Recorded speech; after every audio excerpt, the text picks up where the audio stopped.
Hello, friends, and welcome back to the Jank Tank episode number 55. My name is Timothy Zaccanino, and I'm joined here by no pick 2 this time, just a normal pick 1 with Teld. Chris is off taking care of life right now, so it's just going to be Teld and I hanging out for this one, and we are going to try to not necessarily re-record our... I want to say Edge of Eternities, our Avatar The Last Airbender review, which unfortunately we had audio issues with. We couldn't get it out. Basically, it's lost to time at this point, but we do want to put out some sort of high-level content for Avatar The Last Airbender. So what we're going to do is we're going to reimagine our normal set review as an ins and outs episode and talk about the cards that we've actually discussed to come into our mainline Jank Diver Gaming Cube. Instead of just broadly talking about all of the cards we think are interesting, we're going to settle on the stuff that we're actually going to play and talk about like the decisions that went into changing them, as well as the cards that are coming out of the cube. So we'll get a little bit of discussion there as well. Now, full disclosure, normally the way we do this is Teld, Chris, and I all hop on a phone call together for about an hour, hour and a half, 2 hours, and we discuss all the changes. We make swaps in and out. We'll often throw in some other cards outside of the main set that we're talking about for some quality of life improvements. But I've had such a busy week, and it's continuing to be busy leading into Thanksgiving and Christmas and stuff that I wasn't able to jump on that call.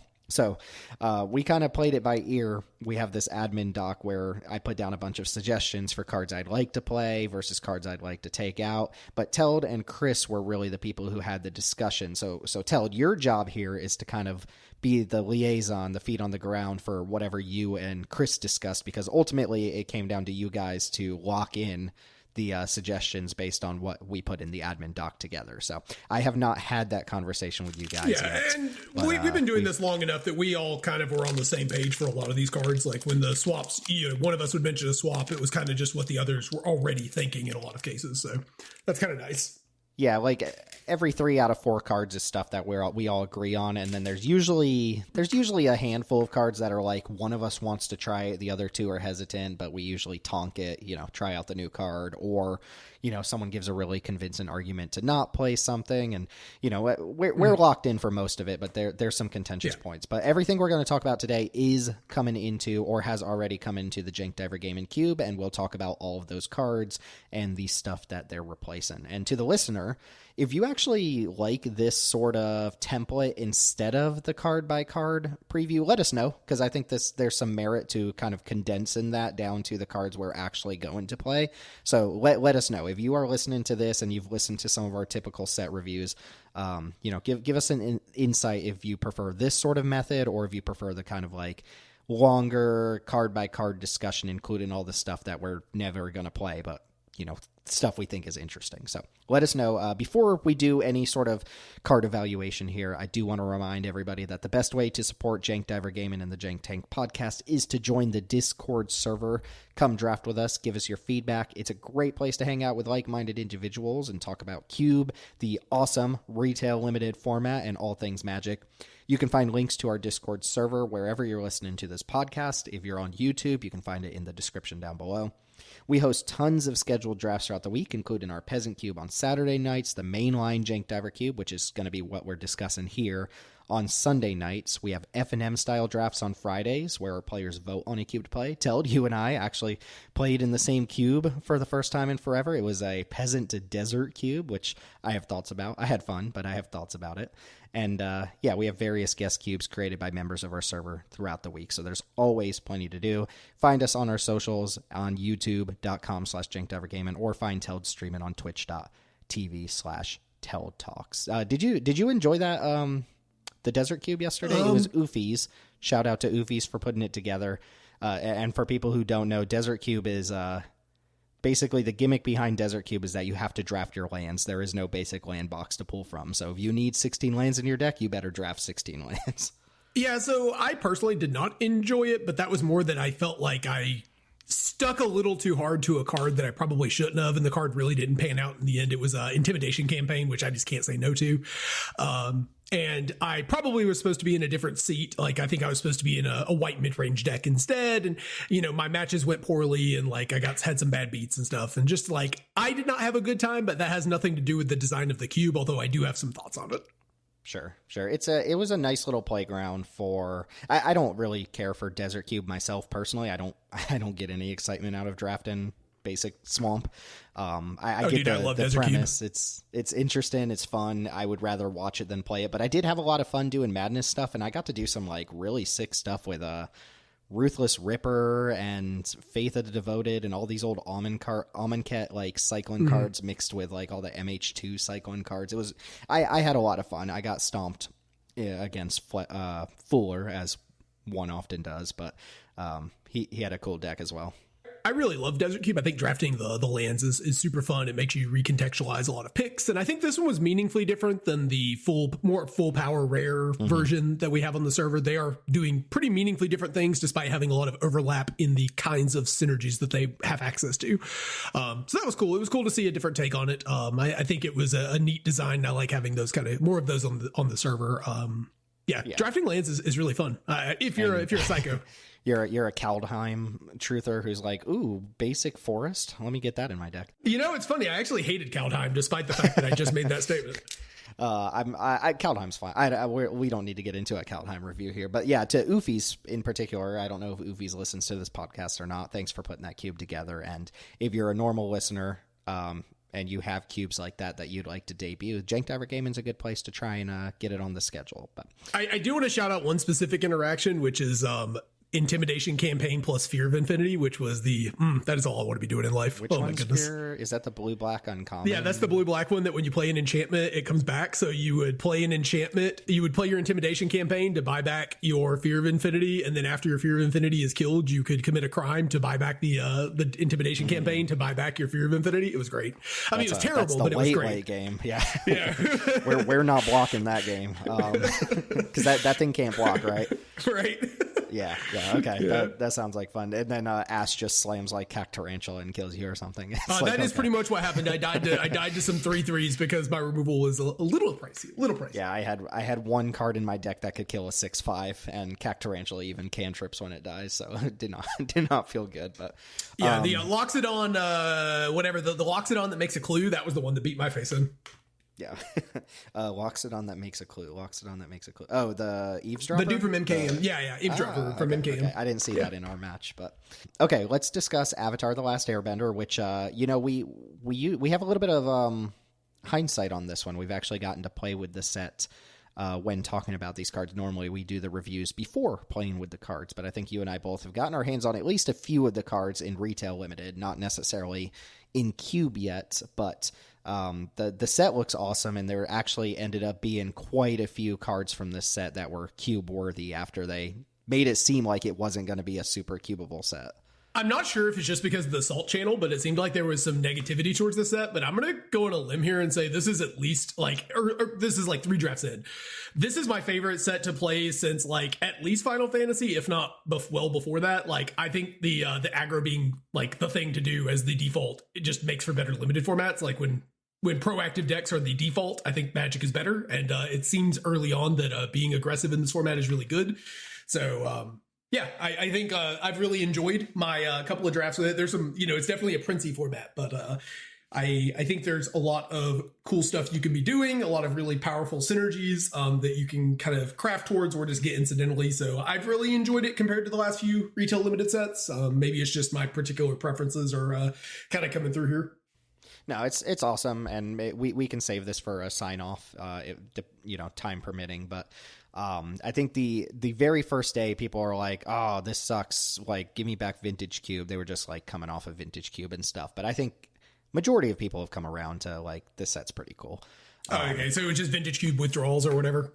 Yeah, they all went Kieran's mode in like 03 their first draft, and they're like, the set's awful. But now I think everyone's on board with this being a really cool set. This is probably going to be my favorite set of the year. I think there's just so much going for it. But we'll save discussion for that for another time and focus on Cube here. You did add a little note here that I think is a good little note to plug. Did you want to mention kind of the reintroducing the more powerful cards into our team? Yeah. So, after Edges of Eternity came out, it's been a long time since we had a set. We didn't get anything in between there. Absolutely nothing. Yeah. Other than some, Vintage Cube cards that they added onto the client. So We toyed around with some of these drops and bringing back a few really old, powerful cards that were too strong or polarizing in previous environments. Some of those were like Sheoldred, the Apocalypse, and Fable of the Mirror Breaker. And I'm trying to remember, those are the two that I know headlined it. I'm trying to remember if there were any other really, really big ones that were new cards. New cards, I don't know, but we brought back like Kogla and was it Defiler of Vigor? Defiler of Vigor, some of the Hierarchs, Yeah, so we definitely upped the power level of the cube a little bit, and we tried around with some stuff that maybe we shouldn't have, including like Deathgreater's Champion, which we'll talk about that later. That was a mistake. But we messed around with some of these cards, and we've been just trying to see if they fit. And I'm pretty happy to say that I've played Fable the Mirrorbreaker a couple of times now, and it did not feel like it was completely egregious. It still felt like a really obviously super powerful card, and it's the kind of card that it's kind of hard to see if it's how much it's swinging a game because all the little compact pieces of value it provides. But it didn't feel like it was super polarizing like it used to. It didn't feel like it was just, the most powerful card in the cube or anything, though it did feel like it was a very, very good card. Yeah, we're just seeing, I know power creep, blah, blah, blah, but we're just seeing the power of Magic cards increase so quickly that I just feel like we needed to bring our cube up a small notch. And some of the card like Sheoldred the Apocalypse, which was completely unreasonable 3 years ago when it came out in our cube, is now not even the best black 4-drop sitting next to Elegy Acolyte. So I would go on a limb that it might be the worst. I'm not sure about that, but it might be worse than Hostile Investigator too. Yeah, it could be behind. Yeah, and I made a point to bring it up to you guys that hey, some of these cards we haven't played them in 2 or 3 years. That's when we cut them on power. And I knew we were all on the same page when we're sitting there talking, and I like sitting there and it's hey guys, would that be crazy if we decide to bring back Fable? If I suggested that, and y'all were both just no, we were both thinking the same thing. Yeah, we all want Fable. It's fun to play with. But yeah, there's still a cap, right? We're not bringing in Bombardiers and Gut and stuff like that, but Fable is below those cards. But yeah, that's going to be something you're seeing from our cube discussion moving forward. Is we're not trying to power max our cube. We never have. We never wanted to do that. But some of the old stuff is kind of below rate from when we quote unquote banned it or removed it or whatever you want to call it. And we're finally catching up to that, to the point where we're reintroducing powerful cards just to kind of keep our cube at pace with the power level of new cards coming out. Otherwise we just wouldn't be playing so many cards from new sets if we didn't do that. So that said, why don't we go ahead and jump in here? And again, we're gonna discuss cards coming in specifically from Avatar The Last Airbender or the Jumpstart set, Avatar Eternal, and we're also going to briefly touch on the card that it's removing. So we will start, and if you want to follow along, in the description, wherever you're listening to this, there is a link to the show notes that we use that'll have all the card images as well. They're not super blown up or anything, but it should be serviceable. So first card in white, we'll go in Wooburg order. We're bringing in United Front, which is X white for a mythic sorcery.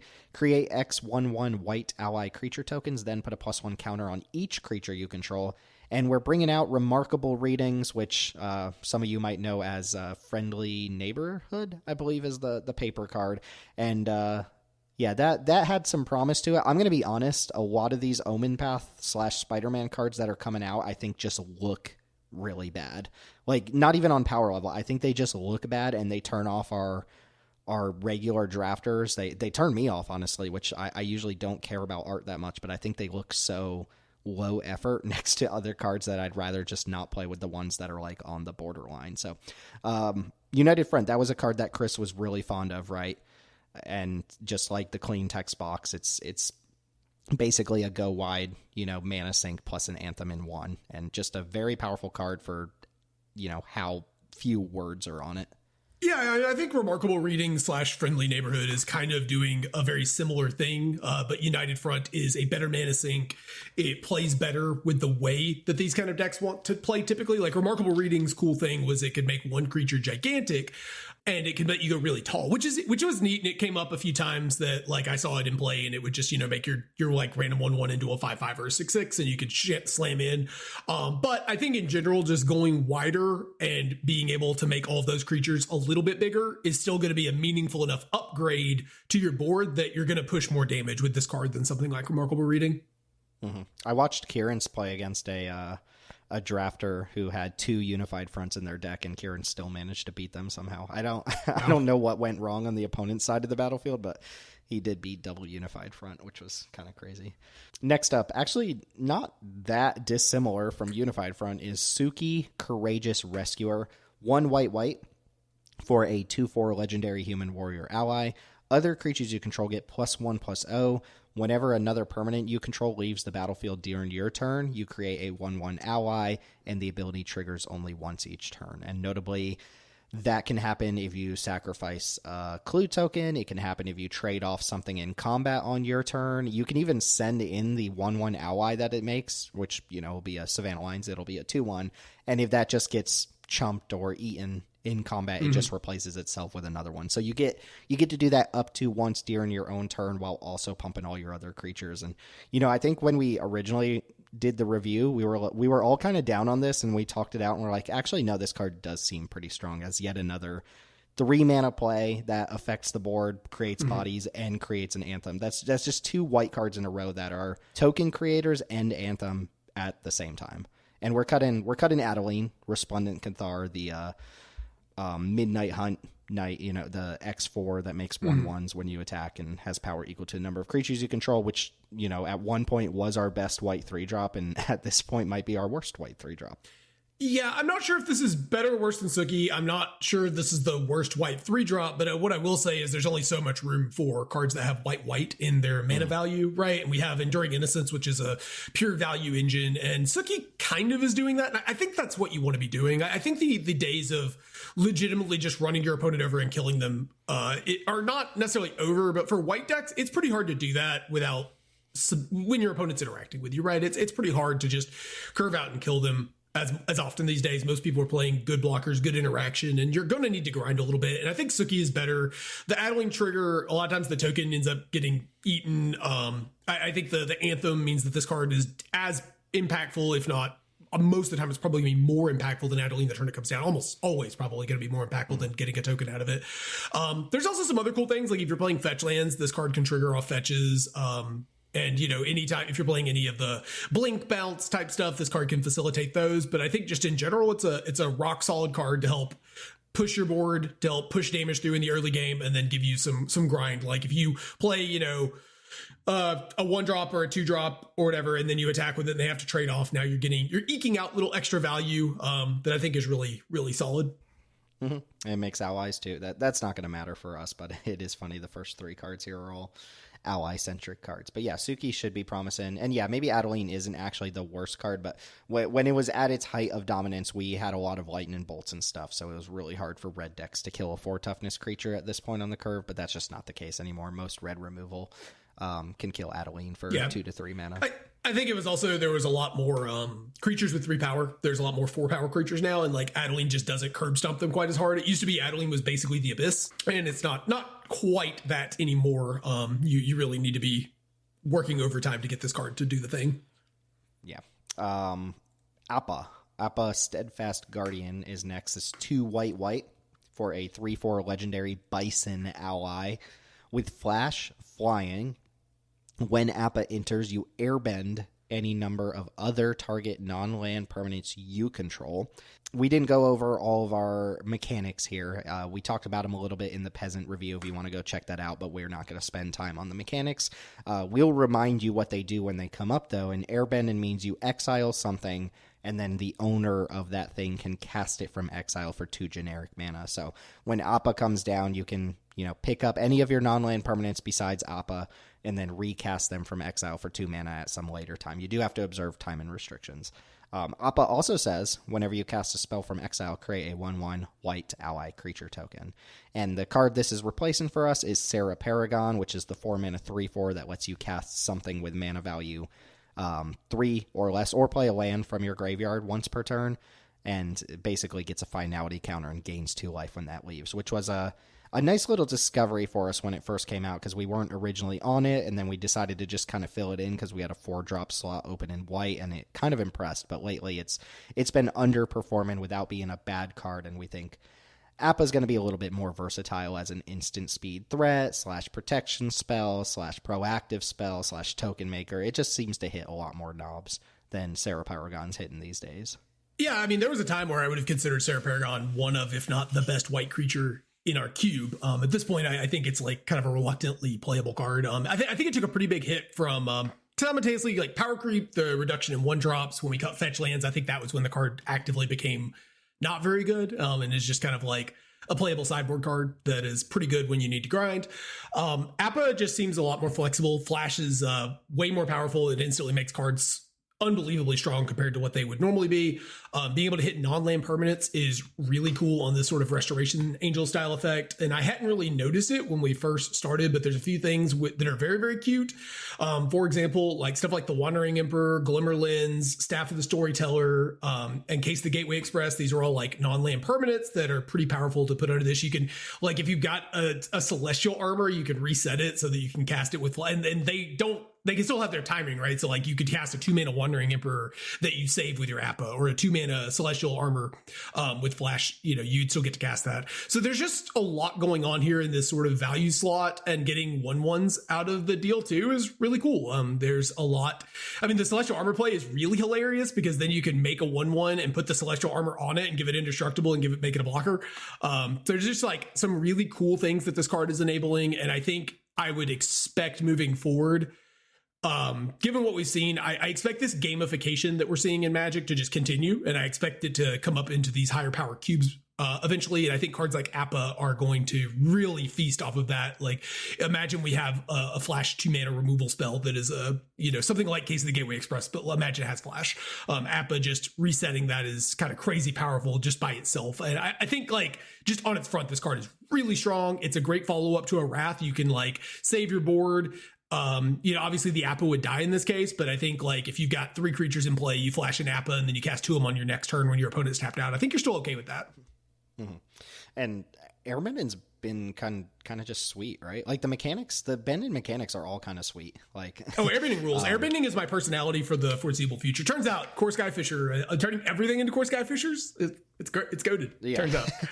I don't know if we'll talk about any actual firebending cards, but airbending in particular has been really, really cool. They did a fantastic job on the mechanics in this set. Yeah. Worth noting, one thing I actually wanted to do and I ran out of time to do was kind of look at some of the outside looking in cards that didn't make the cut, but I don't think we really need to talk about all of them. I only mentioned that because it seems like we didn't lock in Avatar's Wrath to try out over one of the other Wraths, and that was an interesting take on a Wrath using airbending to get all the other creatures off the board. So yeah, the Avatar's Wrath is something I had listed to talk about at the bottom of this. The honestly though, the two airbending lesson type cards are also cards that I think I need to come around on a little bit. Like the one of them is like airbend a creature you control or a non-land permanent you control, or destroy a target attacking creature for 2 mana. And that one seems like it's probably an okay modal card, though probably not on rate for us. And then airbending lesson is like, it just might be my favorite card in the last, like, all year. Like, I don't know. Like, I know it's such a simple card. It's just 2 and a white for instant airbend a non-land permanent draw card. But just that card is so good. It's so good. Yeah, it's very good. It's been compared to Repulse. It plays out even better than that, I think. But yeah. Okay. Yeah. Moving on in white, we've got Aang's Iceberg, 2 and a white for a flash enchantment. When it enters, exile up to 1 other target non-land permanent until the enchantment leaves the battlefield. You can waterbend 3 to sacrifice this enchantment, and if you do, scry 2. And we were all scratching our head like, what? Why would you put a sack outlet on an O-ring, and it kind of dawned on us that like that's just a cute way to like save your own creature. You flash this in, you exile one of your own creatures, and then you sacrifice this to get your creature back later. Or obviously in the face of enchantment removal, you can sacrifice this to get a little bit of extra value. Maybe you tucked a token underneath this and killed it permanently. There's a couple reasons why you would use the waterbending, but primarily this is just Banish and Light with Flash, which is a nice little upgrade. They've been pushing those this year. We also got Perilous Snare this year from Ether Drift, which is the card we cut for this. That's the Start Your Engines O-Ring. It's an artifact instead of an enchantment, and then it can dump +1/+1 counters on things once you have max speed. So this is one where maybe you can fill me in on the conversation with Chris, because there were some other contenders. 3 mana O-Ring is a very contested slot, and I think Aang's Iceberg is probably the best of them. Flash is just powerful, but Perilous Snare is not a bad card in my estimation. Yeah, no, it's not. But the two kind of cards we were looking at, I believe, were Unidentified Hovership and Perilous Snare. And Hovership is white. However, we considered the upside of both of them. And I've seen Perilous Snare actually trigger. It is a card that does do a thing. That max speed trigger is not just flavor text. It's come up in a number of games. But I think on average, the Unidentified Hovership, despite being a little harder to cast and being a little bit less flexible because it can only hit creatures, I think usually ends up being a more meaningful card. Basically it says you just read the card as every time your opponent taps out, you get to shock them, right? You get to fire up the crew and you pop them in the face for 2. And that's pretty good. It happens that Unidentified Hovership will regularly do 4, 6, 8 damage in a game, which is really nice on your removal spell. Perilous Snare is sorcery speed, which, so is the Hovership, but the Hovership's also a creature. We decided that Aang's Iceberg was just the cleaner swap, and the Aang's Iceberg was just, we liked it being flexible. The Flash just makes every card so much better. Mm-hmm. I've always hated banishing, the card banishing light, and I've always wanted just a clean replacement for it, so I'm glad they just kind of slapped Flash on it. I didn't even need the waterbend and stuff, but just Flash banishing light. I've always loved cards like Seal Away and Cast Out, the instant speed versions of these effects, but I felt like they're always for Cube just a little too expensive or too narrow. And this feels like a nice middle ground where we've given up some of the upside, because honestly, this waterbending upside I don't think is actually upside for the most part. I think it'll probably come up every now and then, like you said, when you save your creature. But I think most of the time this is just Flash banishing light, which is probably good enough. Yeah, I've heard. Did I hear correctly that you are currently watching Avatar? No, there was some joking going on around that, but I'm not. Okay. I'm not watching it. I was going to get you to lore dump to see if we had discussed if this is a lore moment, though, the whole water bending thing of getting Aang into the iceberg or out of the iceberg or something. My understanding is episode 1 is Aang's trapped in an iceberg and the waterbenders set him free. So this is the first thing that happens in Avatar: The Last Airbender. Okay, so this was we tucked our Aang under the iceberg and then we waterbend him out. Yeah, I'm pretty sure that's the flavor here. Okay. Correct me if I'm wrong, listener. I guess I should have put that all in the preamble that I am not an Avatar hater. I think Avatar is actually really cool, but I'm not super aware of the property outside of having seen some episodes, some strays on Nickelodeon in my youthful years or whatever. I will say I wasn't expecting Universes Beyond to have this effect, and I expect this is the only time it'll have it all year, but or for the next year. But I kind of wouldn't mind watching Avatar at some point. This kind of sold me that this might be a cool enough thing to check out. It's a rock solid show, and I've seen a lot of Korra, the Legend of Korra, the follow up to it, and that's a rock solid show too. It's very well animated and has good character progression, which character progression always pisses me off in TV and movies because it feels like it always skips important parts, and Avatar does a good job of that.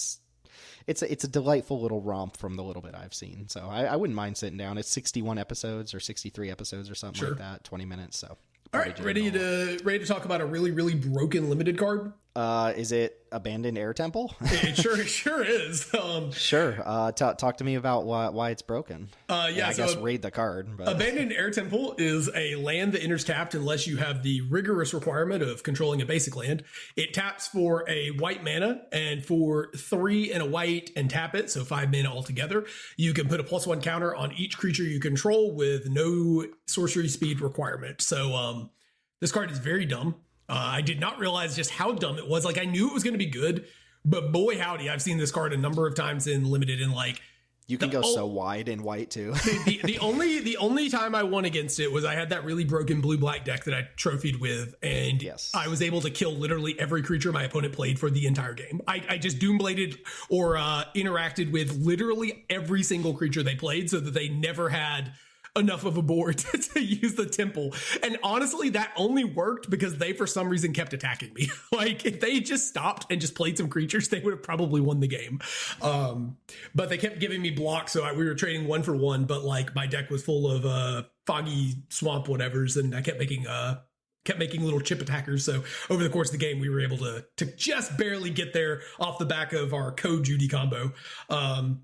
Anyways, we're taking out Iganjo, Seed of the Empire, which is the legendary land from Neo Kamigawa. That's a legendary taps for a white, does an enter tapped, and it channels for 3 and a white to deal 4 to an attacking or blocking creature and costs 1 less for each legendary creature you control. We talked a lot about this one because I think Iganjo is still really good. Iganjo, I think this is one that we might come back to in the near future and say that we should just be playing 4 utility lands in white, because Iganjo is great. It's definitely worse than it used to be because there's more cards that can just sit around and accumulate value without attacking. But there are a lot of cards that their whole purpose is just to turn sideways and like attack your opponent. And Iganjo is very good at killing them. There's a lot of legends, so a lot of times it only costs 1 or 2 mana to activate out of your hand. It always comes to play untapped. You know, it's a very reliable. No one ever plays around it, ever. Yeah, you never play around it. It's almost impossible to play around unless you have the card Tashana's Tidebinder, or like Tyvar Stand or something. There's the number of cards that actually play around it is super low. So Abandoned Air Temple is clearly broken. Like, it's the kind of card that we were like, yeah, we gotta try this. This is like super good in our white decks. It's just, exactly what our go wide white decks want to be doing. But the swap was more like, well, we talked about cutting Eagles, but that doesn't make any sense because it's just a fetch land. Like, you shouldn't be looking at Eagles as a creature. And we don't want to cut the last remaining fetch land in white. That would put that color at a disadvantage relative to the other colors. Witch Enchanter is so reliable. It's like it's such a nice place to put this effect, not having to get it into your taking up cards in your main deck. You just put it into your land base and it's really good. So like white just is somehow become the color with all of these really, really good utility lands. And we kind of ran out of room and decided we wanted to try the new card. Yeah. And white's really, really leaning into anthems. Like, this is an anthem. Suki is an anthem. What was the first card? United Front is an anthem. We got Lumen class frigate this year. Like, white is so white, which has traditionally been our worst color, at least over the course of like the last year up until maybe Edge of Eternities. Like, it's gotten so much stuff to just kind of like solidify, put bodies on board and make them bigger. Yeah, That's what white is doing these days. It is funny because we got Lumen class frigate and we decided, after the review, we had originally passed on it. We decided to come back and test it after we were impressed by it in the retail format. And then like Avatar came out and gave us like 3 more anthems after we were talking about how good this anthem is played in the cube. It was just kind of funny. Because I think all of the anthems we got might be better than Lumen class frigate, but I don't know that for sure. Yeah. You wanted to mention a couple other white cards here at the bottom. Yeah, we had talked. I guess we decided not to do the swap of Avatar's Wrath, the Wrath of Avatar, for Ultima, which is a card that hasn't really caught on. That's the Final Fantasy Wrath that snags all the artifacts and creatures and ends the turn so that you don't get any death triggers or anything like that. I don't know where we exactly landed on that. Avatar's Wrath is the kind of card that I think is super cool. It's 2 white. I don't have the card in front of me, but I believe it is select a creature you control, airbend everything else, and your opponent can't cast cards from anywhere other than their hand on their next turn and then exile the Avatar's Wrath. So basically it's like a Dune Blast / whatever that alchemy card, Celestial Purge, I think is the name of it, or Divine Purge. Yeah, basically exiles everything. And then the kicker on that one of not being able to cast cards out of, anywhere other than your hand is really brutal, especially if you're playing like red impulse draw and stuff like that. It can lock you out of those kind of cards.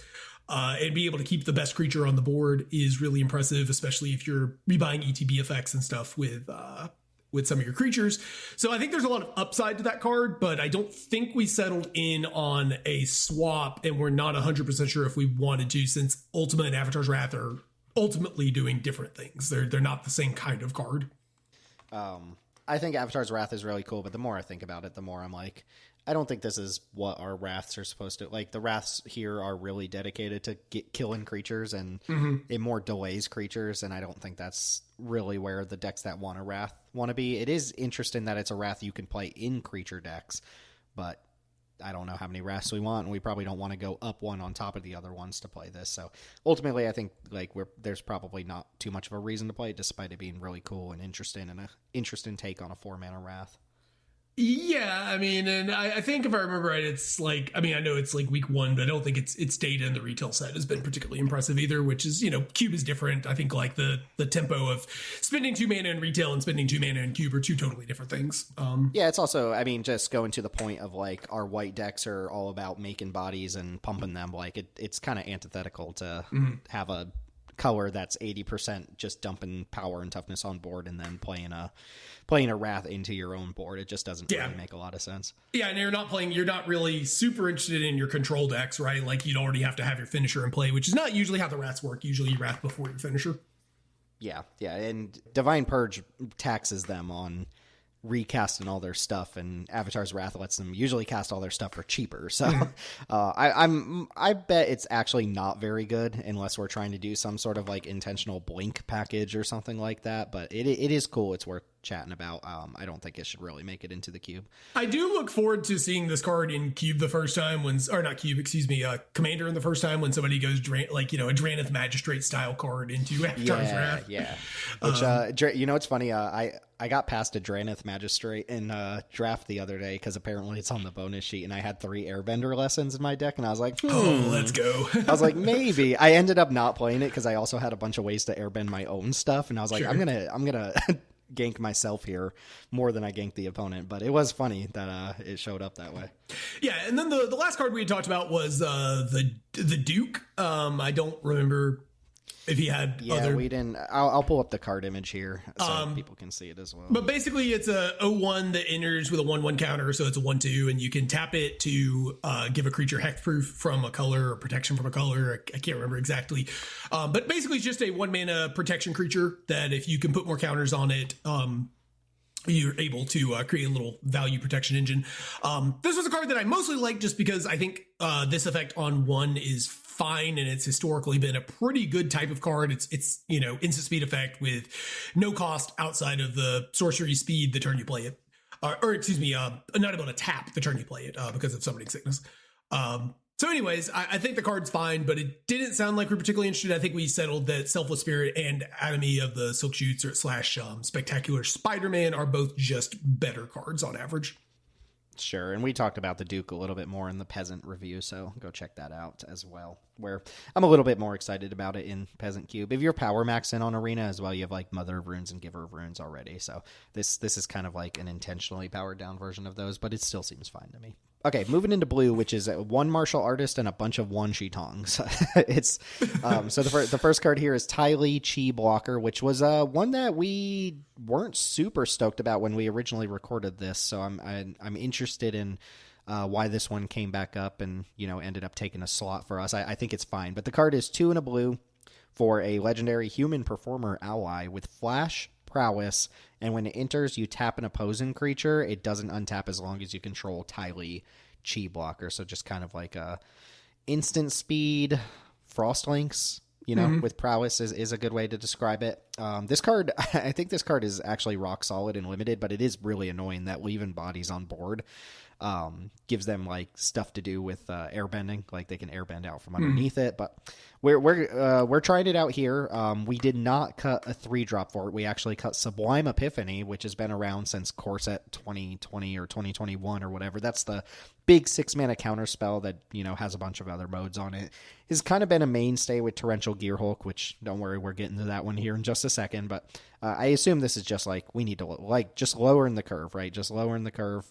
People don't necessarily even like playing against Sublime Epiphany. It's kind of a tilting card when it actually gets to go off, but we had the option to cut Jill, which was the 3-mana Mana War from Final Fantasy, and decided to just cut something way up on the curve instead and play an additional 3-drop. So what was the conversation surrounding Ty Lee? Yeah, so we originally had decided Jill was probably the swap, but Chris and I both, I think, are in the same headspace of sorts that, like the Sublime Torrential Gearhulk, I think we've had it for forever. We know what it does, and I think it is one of the most tilting things to lose to in the cube. I think it's the closest thing we've played to a true combo, and it's like Torrential Gearhulk. I know you guys don't agree, but Torrential Gearhulk is a card that relies entirely on Sublime to be playable. And so it's like you've got these 2 6-drops that neither of them are, Sublime's a fine card on its own, but like 3 steps ahead is honestly supplanted it as the fair card. Yeah, it's better. And so like once you're looking at that, you're like, all right, well, both of these cards are kind of in here for the interaction with each other. And it's really toxic / tilting to play against. It like you probably don't necessarily win a ton when you do it, even if it is flashy when you do.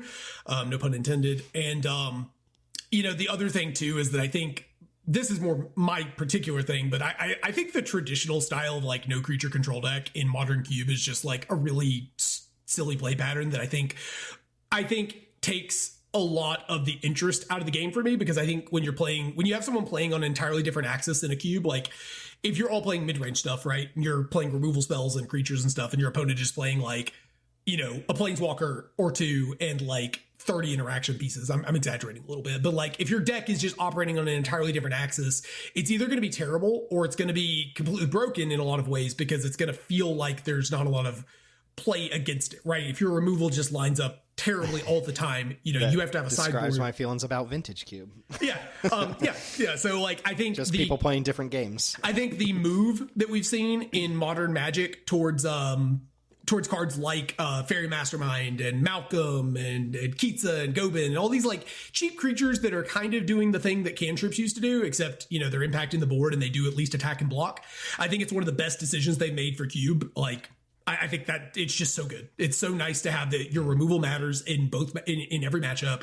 Like both players are playing the same kind of game. And so I think moving away from these sort of like, I'm going to do nothing but cast a bunch of removal and draw spells until I find my Torrential Sublime and then combo you. I think getting rid of that and replacing it with a tempo creature that's like probably not attacking and blocking super often, but like can threaten to do so, is cool. I think this card, it just talking about the card itself, it's more or less just like you have to answer it, right? Like, yeah, to get your creature back.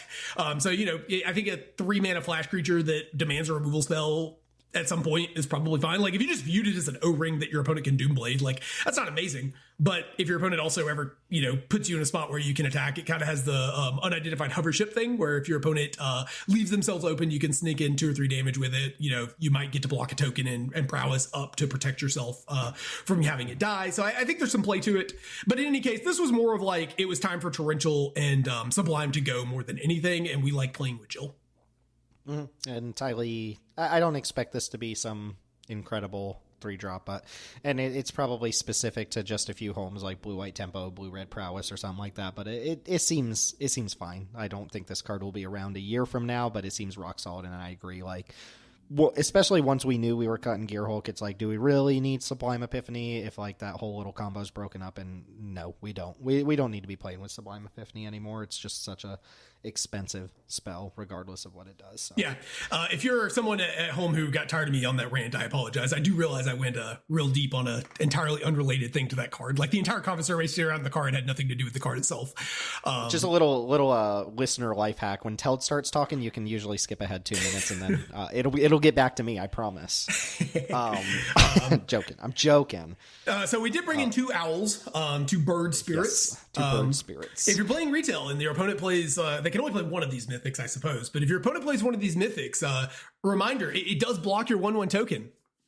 Well, if they play a mythic rare with the words Wan Shi Tong in it, you can just scoop it up. That goes for the stupid the dumb artifact too that lets you just free roll a card every turn.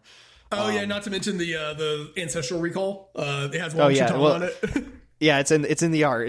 It counts. Okay, so the first one, the actual main set one, is Wan Shi Tong Librarian, which is X blue for a 1/1 legendary bird spirit.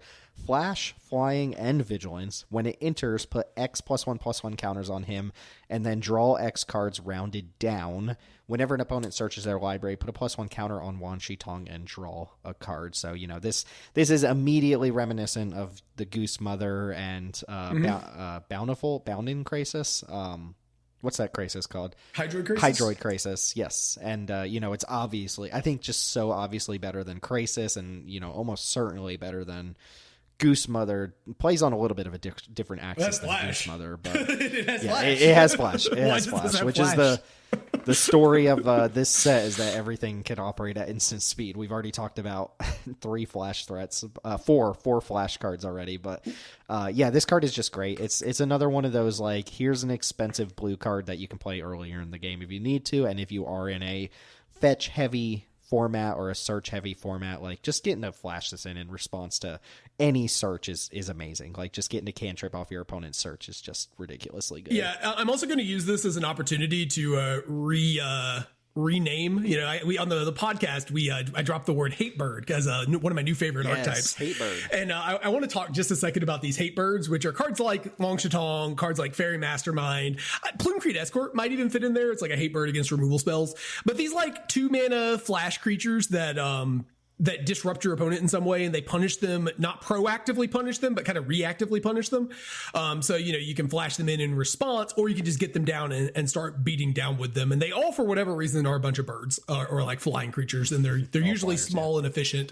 I really like this. I think these are exactly what blue needs to be doing to continue moving forward into Magic. Like, you obviously don't want too many of these cards because they can start to feel really annoying. But I think, especially as Magic moves in a more and more powerful direction, just having cards that are disruptive and annoying for your opponent to punish them for doing their stupid broken thing, I think are nice. Mm-hmm. The card we cut here was God Eternal Kefnet. That's the 2 blue 4/5 flyer from War of the Spark with like a lot of text that can potentially copy spells that ultimately doesn't come up that often. And the reason we played this is because it is just a gigantic vanilla flyer in blue. I've always liked this card. I've always found it a little bit egregious for blue to have a creature of this size.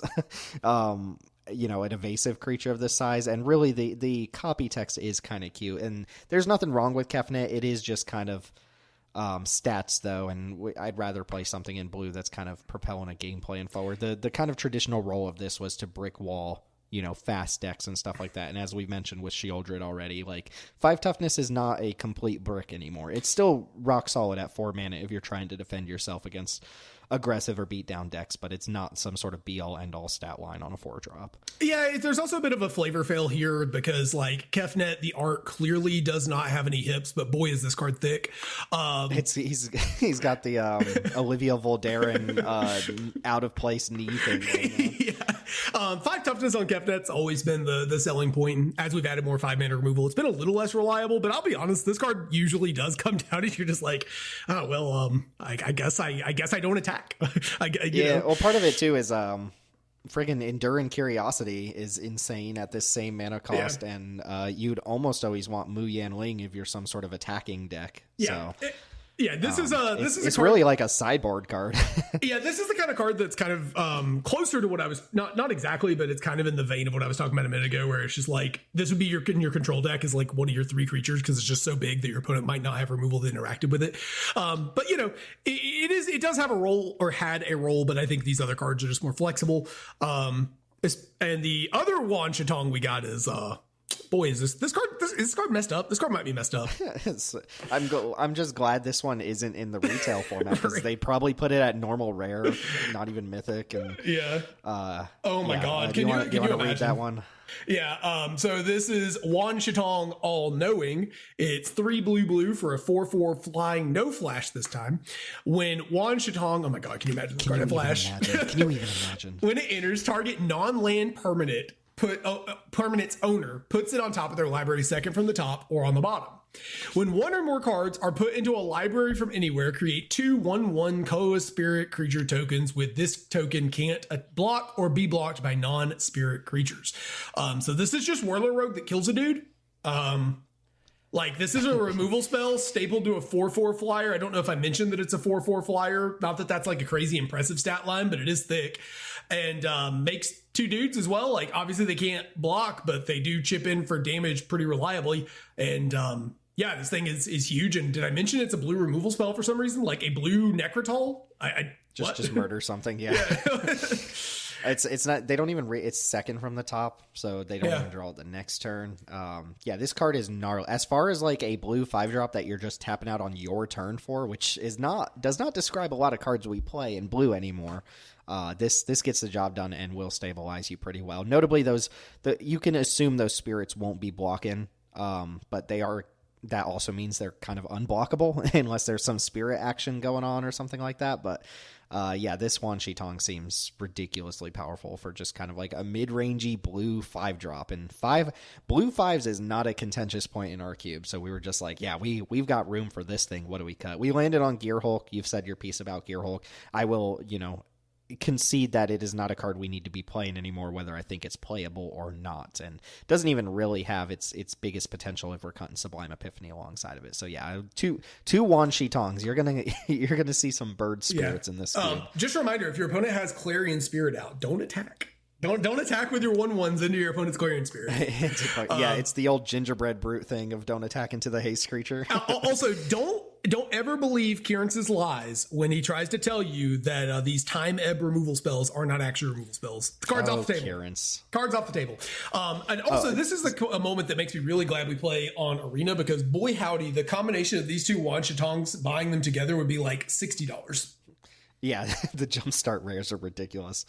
One note about this Wan Shitong is we write I write articles for work, I do edit in, and somebody had a really nasty response to our writer who wrote our like best commanders in the set and included this card on it, because his claim was that this Wan Shitong triggers when you scry or surveil.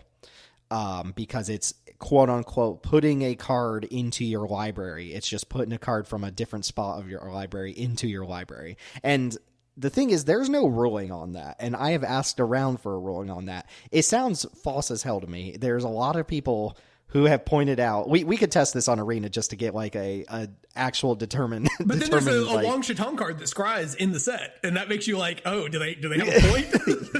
Yeah. So that was a counter argument, is like, why, it plays into the other thing. So the point is, there hasn't been a definitive answer, because this card was not in the what is it called, the release notes for the set, and I would have assumed with an ability like this that we've never seen before, triggering off of putting things in the library, they would have defined that a little bit better. But I'm going to just stick to my gun and say that doesn't work. Like, scrying is not putting a card into your library. It's just if you shuffle your library, are you putting 36 cards into your library because you're rearranging 36 cards? Like, no.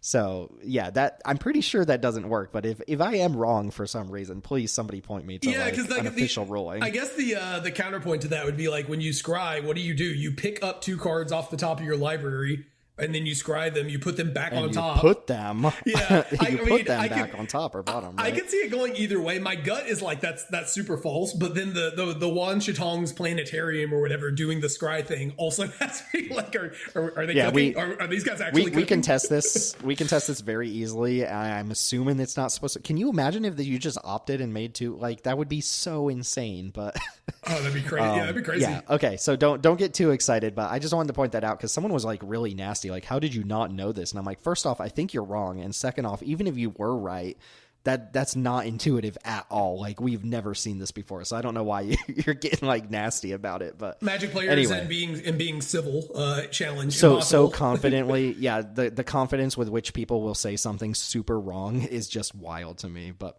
okay, black. 3 black cards here. This first one I think is the only, like, we should definitely play this card. The other 2 are really interesting to talk about, though. So my Scornful Striker, with one of the coolest arts in the set, 1 in a black for a 2/2 legendary human noble ally. First strike, and when a player casts a non-creature spell, they lose 2 life. Another really simple text box here. The card we cut is Sunset Saboteur, which is a card we had reasons for trying out as a black aggro creature. It actually performed really well in Edge of Eternities, but ultimately, like, our drafters weren't interested in this card and didn't feel like it was worth the slot. So we had a pretty freebie slot here to try out my. I sort of feel like we just need to stop testing these cards that are like, what? Downside in my 2025 Magic? Sure, yeah. If a card has downside, people just refuse to play it. There's no indication of whether this card would have actually performed. Like, the idea is you kill all your opponent's creature, you just nug them with this cheap high power creature, but nobody really wanted to take that. So my is in the place for now, and it should be a decent little 2-drop for black aggressive decks. Yeah, I just want to say too, whoever the artist was for this, I can't read that, whatever. They were really cooking, because I've seen some art from my in the show, and they're kind of lame, and this is like a really sick art. Isn't there another my card in the set? It's the 2-mana red creature that can do the double strike. And it looks way less. It goes way less hard than this art. It looks like a vampire. Yeah, it looks like Innistrad vampire. So great job, whatever your name is, who I can't read. You did a great. Corey Irie, I think. Yeah, great job on the art. This looks. I mean, it's very anime girl art, but like it's pretty cool looking nonetheless. Anyway, so Maya is probably not like a card that'll be in this cube a year from now, but we were sort of looking for we're always interested in trying out, like, this like 2-drop aggressively slanted card that helps out your black proactive decks. Being able to punish your opponent for killing it is nice, especially if you're in a really creature heavy deck, or if you just don't really care, you're more like a, suicidal black deck. I kind of like that this card also has some synergy with Knight of the Even Legion, because you can, cast 2 non-creature spells and dome yourself for 4. Shock yourself, cast a non-creature spell, trigger your Knight of the Even Legion. Cecil. Yeah, Cecil combos there. Yeah. So I think there's some like small minor internal synergies there, but mostly it's just like it seems like a pretty good place to put stat buffs, counters, whatever, and is a decent attacking creature that control decks will find annoying. Yeah, and it'll almost always get 2 damage on your opponent, because if they're not taking 2 in combat, they're probably taking 2 at some point to actually get this off the battlefield. Some decks will take like 10 damage to get this off the battlefield. So yeah, it's cool, but I agree. Like, we're not going to see this in the cube a year from now, but for now it's a fine little inclusion, which brings us to Fire Nation Occupation. So I'm curious what Chris's thoughts are. I think we talked about this together very briefly at one point, but it's a very interesting card. So Chris hates this Fire card. Nation. He hates it. Okay, that is my suspicion. Was my suspicion, because it's a card you have to put work into. I get that. It's like that, and being like it's a pure build around. Yeah, being a secret gold card. Chris just everything Chris doesn't like. It's not a black sack card. It's a black card that isn't sacrificing things and isn't attacking for 2 damage. It's a Dimir card for sure. But it's blue-black for an enchantment. This is from the Jumpstart set. When this enchantment enters, create a 2/2 red soldier with Firebending 1. So a 3-mana 2/2 Firebender 1. That's below rate for sure. When you cast a spell during an opponent's turn, you make a 2/2 soldier with Firebending 1, so you get another one. And it's very, very obvious that this is below rate. We talked about it a little, like how many times do you have to trigger this before you're happy? And I believe the answer is just once. Like, if you're not dumping extra mana into this, you're spending your mana on other stuff, and then you get more 2/2s, assuming you're doing stuff at instant speed. If you get even one dude off of this, besides the one that you get when it enters, you paid 3 mana for, 2 2/2s, and then it scales up from there if you are able to really push instant speed interactions with flash and instants and stuff like that. And Firebending's not nothing. Like, Firebending is a bonus. It's a little bit at odds with this card because Firebending can only be used in your combat, and this card incentivizes you to cast spells during your opponent's turn, so that's a little weird. But I think this is a cool build around card that's not inherently powerful, but should pay you off if you actually build around it, and I'm always on the lookout for more stuff like that. I don't think there are too many cards that we could describe that fit the style of our cube, because a lot of our stuff has to be on rate to be competitive, and this is below rate, but eventually gets there if you play into it. For what it's worth, we cut Saw in half, which we saw some really cool stuff happen with Saw in half, but it is not really appropriate for what we're trying to get out of our cube. It's more of like a cutesy combo card than it is like a real inclusion that we want to see every single game. Yeah, I mean, I played the card recently and unfortunately never got to saw anything in half, but I did have some of the combo lines where you could saw in half like a red cap gutter dweller or a blood tithe harvester and get some really cool stuff. We saw people saw in half. Sandstorm Salvager was the coolest one we saw. That was awesome, yeah. Yeah, so I like Saw in Half a lot, but it's not really appropriate. It's not, I think it's simultaneously like there's not enough broken stuff to do, but also like if there were, it would be too powerful. And like I think the lack of access to fast mana makes it harder to set up lines where you can do this. In any case, I think Fire Nation Occupation is a really cool card. Like I said, Chris hates this card because it does require some work. He's of the opinion you have to trigger this twice before you're happy with it.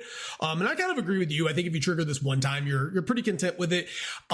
It seems like a little bit of anti-synergy with making the firebending guys, but I guess if I'm trying to give this card some justice, if you assume that you're playing a deck that's really good at triggering it outside of cube context, just in general, because I assume this is like partly for commander, and our deck is operating almost entirely at instant speed, then the firebending these guys give lets us play cards during our turn with the firebending mana, and then we can make more dudes to firebend with during our opponent's turn.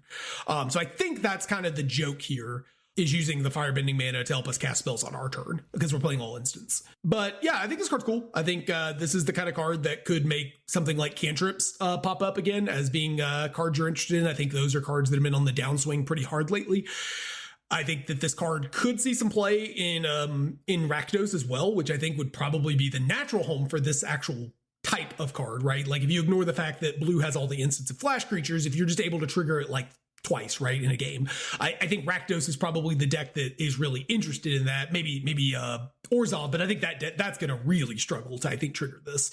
So, I don't know how much value this overall generates, but I think right now we have room for like one of these build aroundy fun kind of cards that, Saw in Half was kind of in that space of just, let's see what this card can do. Let's see if it can do anything cool. We had talked originally about cutting Corpses of the Lost, but I think that card, and I know you're not as big of a fan of it, but I think that card has really carved out a niche in our cube as the kind of like Bitter Blossom-esque anti-control, very resilient kind of card, grindy kind of card. And I think it does a very good job of that, though it does look like currently in the cube, and we need to fix this, there are 2 Fire Nation occupations instead of a Corpses of the Lost, which is a bit of an Chris apparently really likes this card. He put 2 of them in the cube.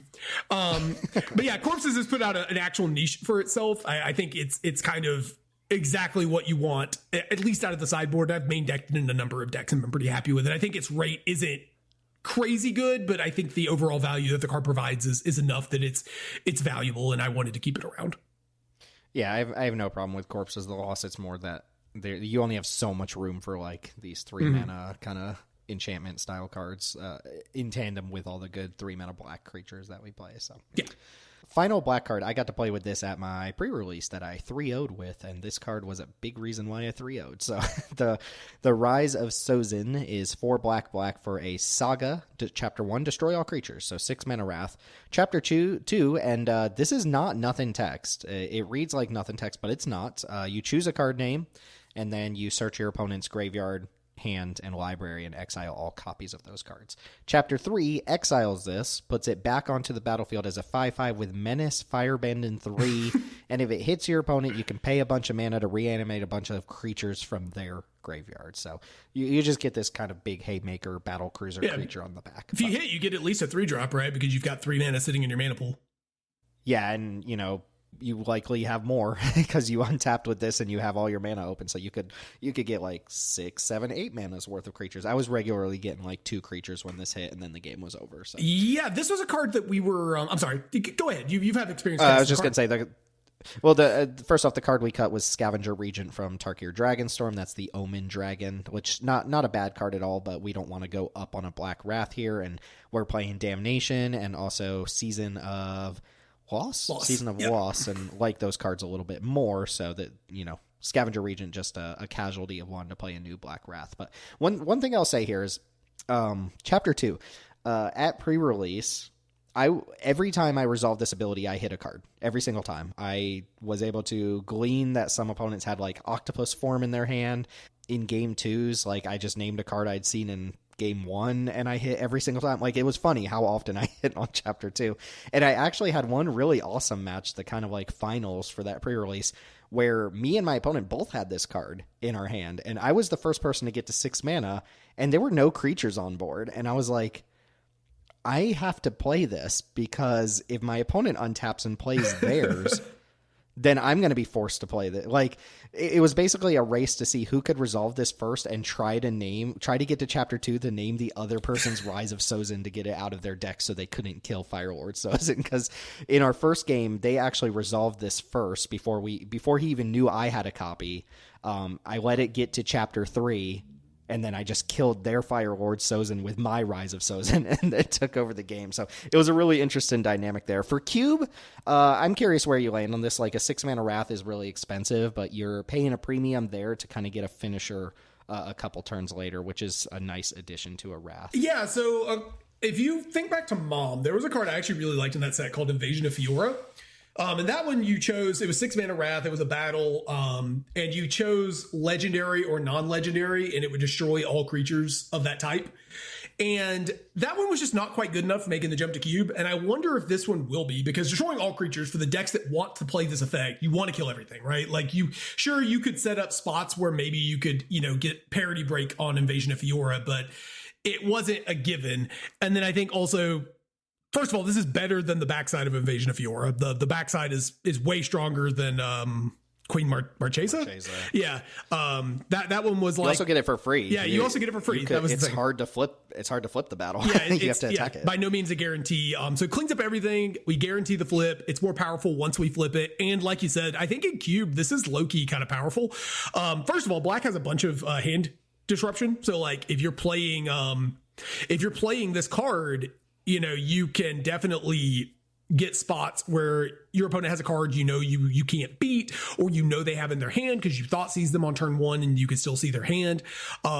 One other thing is we currently run the card Peek. So if you're in Dimir, you can, I believe, correct me if I'm wrong, but you can set a stop and you untap, and during your upkeep, you could fire off the Peek to get a look at your opponent's hand, and then you know what they have in their hand to name. Yeah, this triggers during your first main phase, so you could do stuff in upkeep before it even triggers. Or you could even do it in response to the trigger. Yeah, and I'm probably about to get into a little bit of the weeds here, but like also being a permanent, we've seen this in Peasant, but being a permanent is really, really good because it turns out now, like, I don't know if this will ever come up, but you can play cards like Invasion of Ixalan or Doomscar Warrior. They specifically, Doomscar Warrior is actually creature or land, but cards that care about being a permanent, Malevolent Rebel is probably a better example. Can let you tutor for this card, right? They can pick it up out of the graveyard with certain cards. You can, get extra value for the fact that you could blink it, right? You airbend this or pick it back up and you re-wrath people. Will that come up a ton? No, but it is upside that is not there when this card is a spell. If this was a spell that like made a, suspend 2 Fire Lord Sozin type card. I don't know how you would word that as a paper card, but right. Imagine a world where you get like an incubate token of a 5/5 or whatever, and you get it in 2 turns. That would be worse, right? Because like, yeah, you can Snapcaster it, but there's so many more synergies for permanents these days. Just much more easy to synergize being a permanent. I think on the front that this card is really exciting, if nothing else. I think this is about as exciting as I've seen a Wrath since like Sunfall. Yeah, for sure. One rules clarification, because it came up a lot at the pre-releases. Chapter 2 targets your opponent, but like you can't respond once they've chosen the card name. Choosing the card name is part of the resolution, so like you can't let that resolve, see what they name, and then cast that card from your hand in response. It doesn't work that way. So, sometimes you have to preemptively run out your dumb flash creature and not get value off of it because they know about it and they're just going to name that card or something like that. So, just a food for thought there. I kept telling people, I was like, do you want to respond to this ability? Because once I choose a card name, like I've given you that information, the spell is resolved, and they're like, okay, I'm going to cast this in response. I was like, I just told you can't do that. But yeah, very, very cool. This was one I had kind of glossed over, but you guys talked me up on, and I'm glad we're trying it. So cool little black Wrath there. Two cards in red. First one, big mythic. You had mentioned in the review how this set is text in our mythics, but The Legend of Roku, 2 red for another one of these mythic sagas. Chapter 1, exile the top 3 cards of your library. You can play them until the end of your next turn. Chapter 2, add a mana of any color. Chapter 3 exiles it, puts it back on the battlefield as Avatar Roku, a 4/4 with Firebend and 4, and you can pay 8 generic mana to make a 4/4 dragon with Firebend and 4. So kind of think of this as like Harmonize. Harmonize, you got 2 turns to use the cards, this turn and next turn, and then it spots you a mana the next turn, and then it just kind of like Sozin up here, it becomes a dude that can easily take over the game if, you get a full swing. Even if this one just dies to a removal spell, like kind of right away before getting to do any dragon stuff, like presumably you got a 4-for-1 out of it, right? You got a creature and hopefully all 3 of those cards plus a little bit of acceleration the turn in between. And if it goes unopposed, you just kind of win the game. If it gets 1 attack in, you're probably just winning the game. Yeah, so. This feels kind of like a monocolored Showdown of the Scalds of sorts. Showdown obviously has that put a bunch of stats into play on turn 2, which I think is better. I do think it's better than this card probably. I want to be wrong, like maybe just making a giant 4/4 that craps out dragons is just really broken. But I would say on average, the amount of stats that Showdown puts out immediately probably makes it a stronger card. It looks at more cards immediately, whatever. This isn't competing with Showdown of the Scald, so that's okay. In any case, I think this card is really nifty. It's a little expensive, right? 4 mana for card draw is rough, but if we assume that we're killing our opponent's creatures and or applying a lot of pressure so that we can maybe take a turn off and generate this value, I think the overall package here is really strong. Like you said, you get like a 4-for-1 out of this. If your opponent, you play this and they immediately just hit it with a disenchant, you've still drawn 3 cards off of it. And if you ever flip this, and this is important to note too with Sozin, because the last time we had flip sagas like this, the Kamigawa ones, they were enchantments on the back, but be careful. Once these things flip, you cannot disenchant them. You only get that 1 turn window or I guess 2 turns window, right? Where the first and second chapter are resolving. Yeah, I think this is probably a little worse than Sozin on just every aspect. Like maybe the being cheaper is relevant, but Sozin kind of clears the way for its own time to flip, whereas this one puts you probably behind and then doesn't necessarily catch you up quite as hard once it flips. But it's also, 33% cheaper. So, I mean, it's a 4 mana sorcery speed draw spell, right? So, yeah. like, there's going to be some danger to playing a card like this, and it may not be appropriate for every matchup, but the power level's there. We saw this. We all made the mistake with the Kamigawa flip lands that, like, oh, I have to wait 2 turns to get my creature. Like, that can't be good. And it's like, no, they're generally all good, like, as long as you're getting some sort of drip in between. This one is a little bit higher up on the curve than, your Fables and your modern, what is that called card? The blue 2/3 flyer. Oh, Modern Age. Yeah, Modern Ages and stuff like that. Shout out to Peasant. But yeah, there's some potential here. Again, will this one last forever? I don't know. But we also had, like, the Rekindle in Phoenix slot, like the excess red 4-drop slot. That's just kind of like, we can play whatever we want there. It's another spot that doesn't have a lot of, like, must play cards.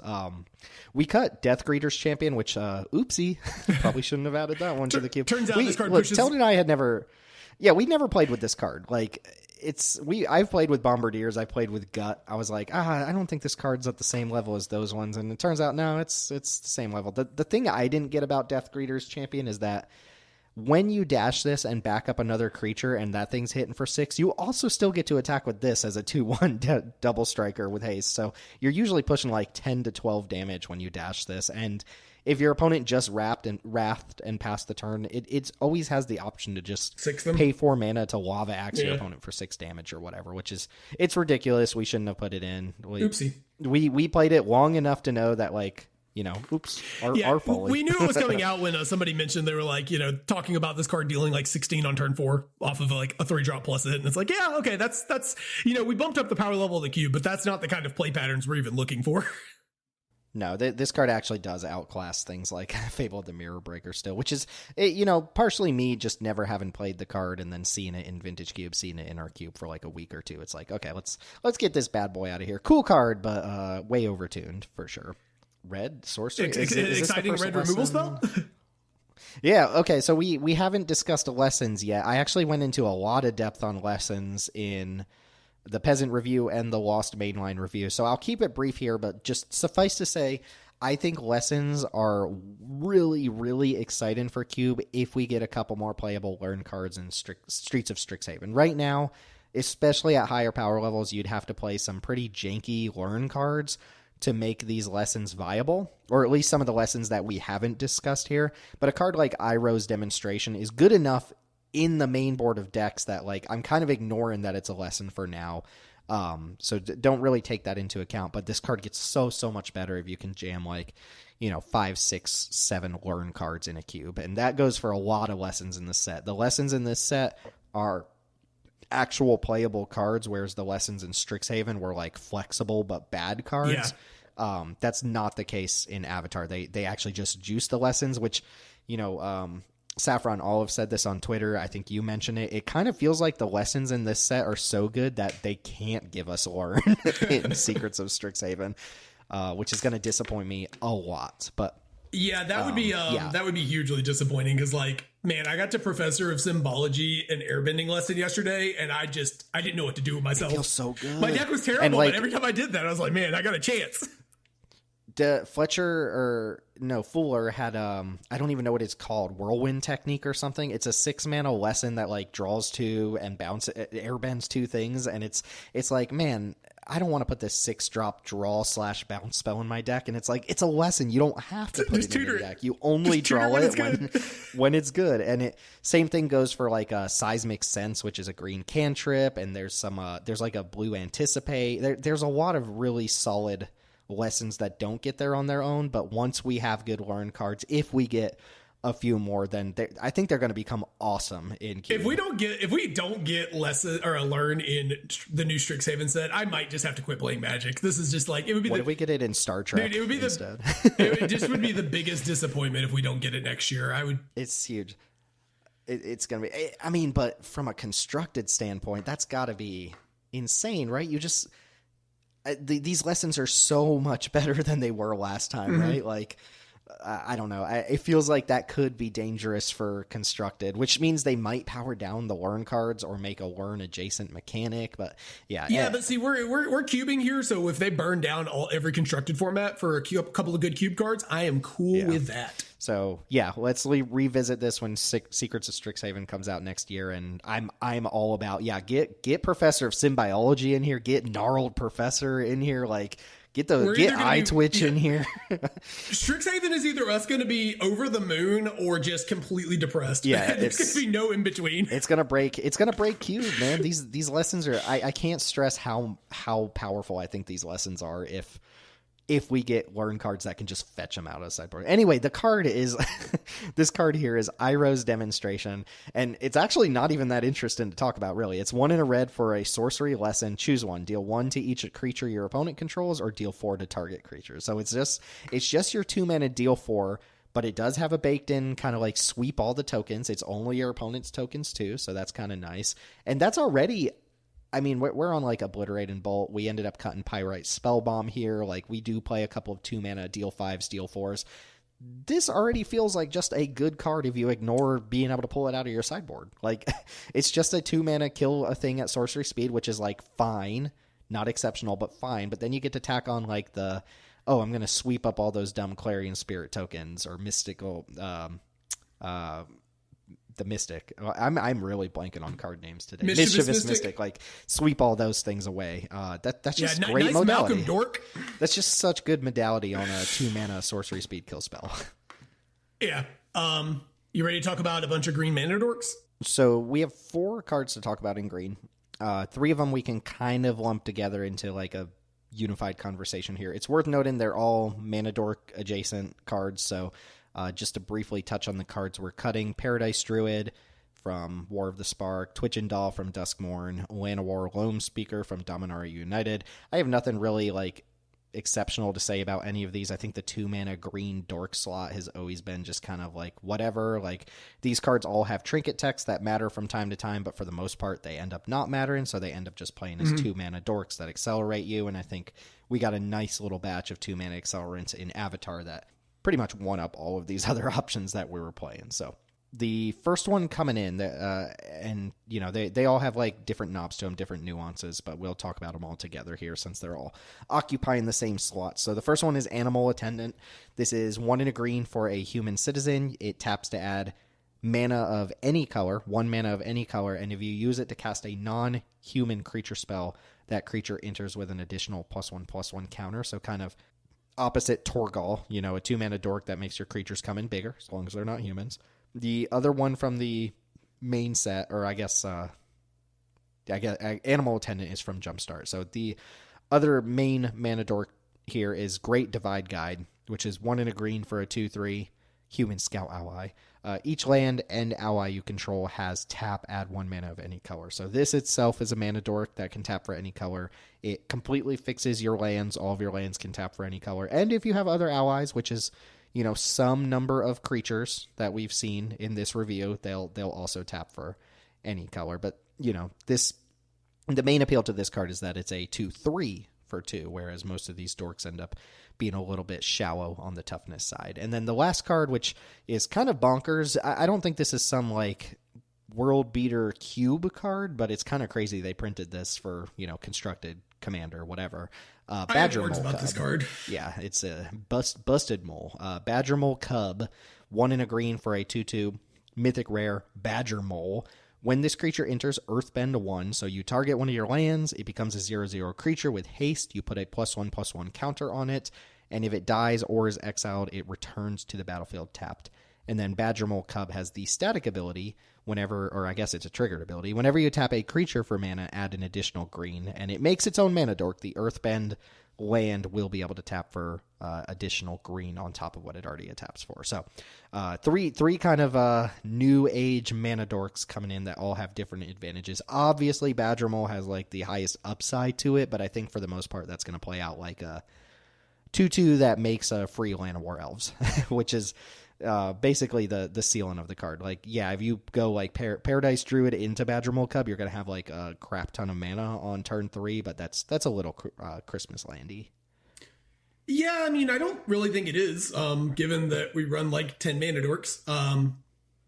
I think that there are enough of them that, Badger Mole Cub is threatening to make 2 or 3 mana on its own. Probably 2. I think this card's gonna obviously always makes a second, like an extra mana, right? It makes 1 for itself, but I think this card will pretty commonly make 2 mana, more than we expect. This is the card that I like, of the cards that we ended up adding, this is the one that I didn't quite get to the point of just digging my heels in and saying veto this, but it was the one that I was the closest to. I think this card is completely egregious to print. I think it's not just for Cube, it's obviously there's a ceiling to how good it can be. Like if it turns into Soul Ring, that's still incredible. But I think for Commander, for constructed formats of all sorts, this is just an unreasonably dangerous card to print. Yeah. For a number of reasons.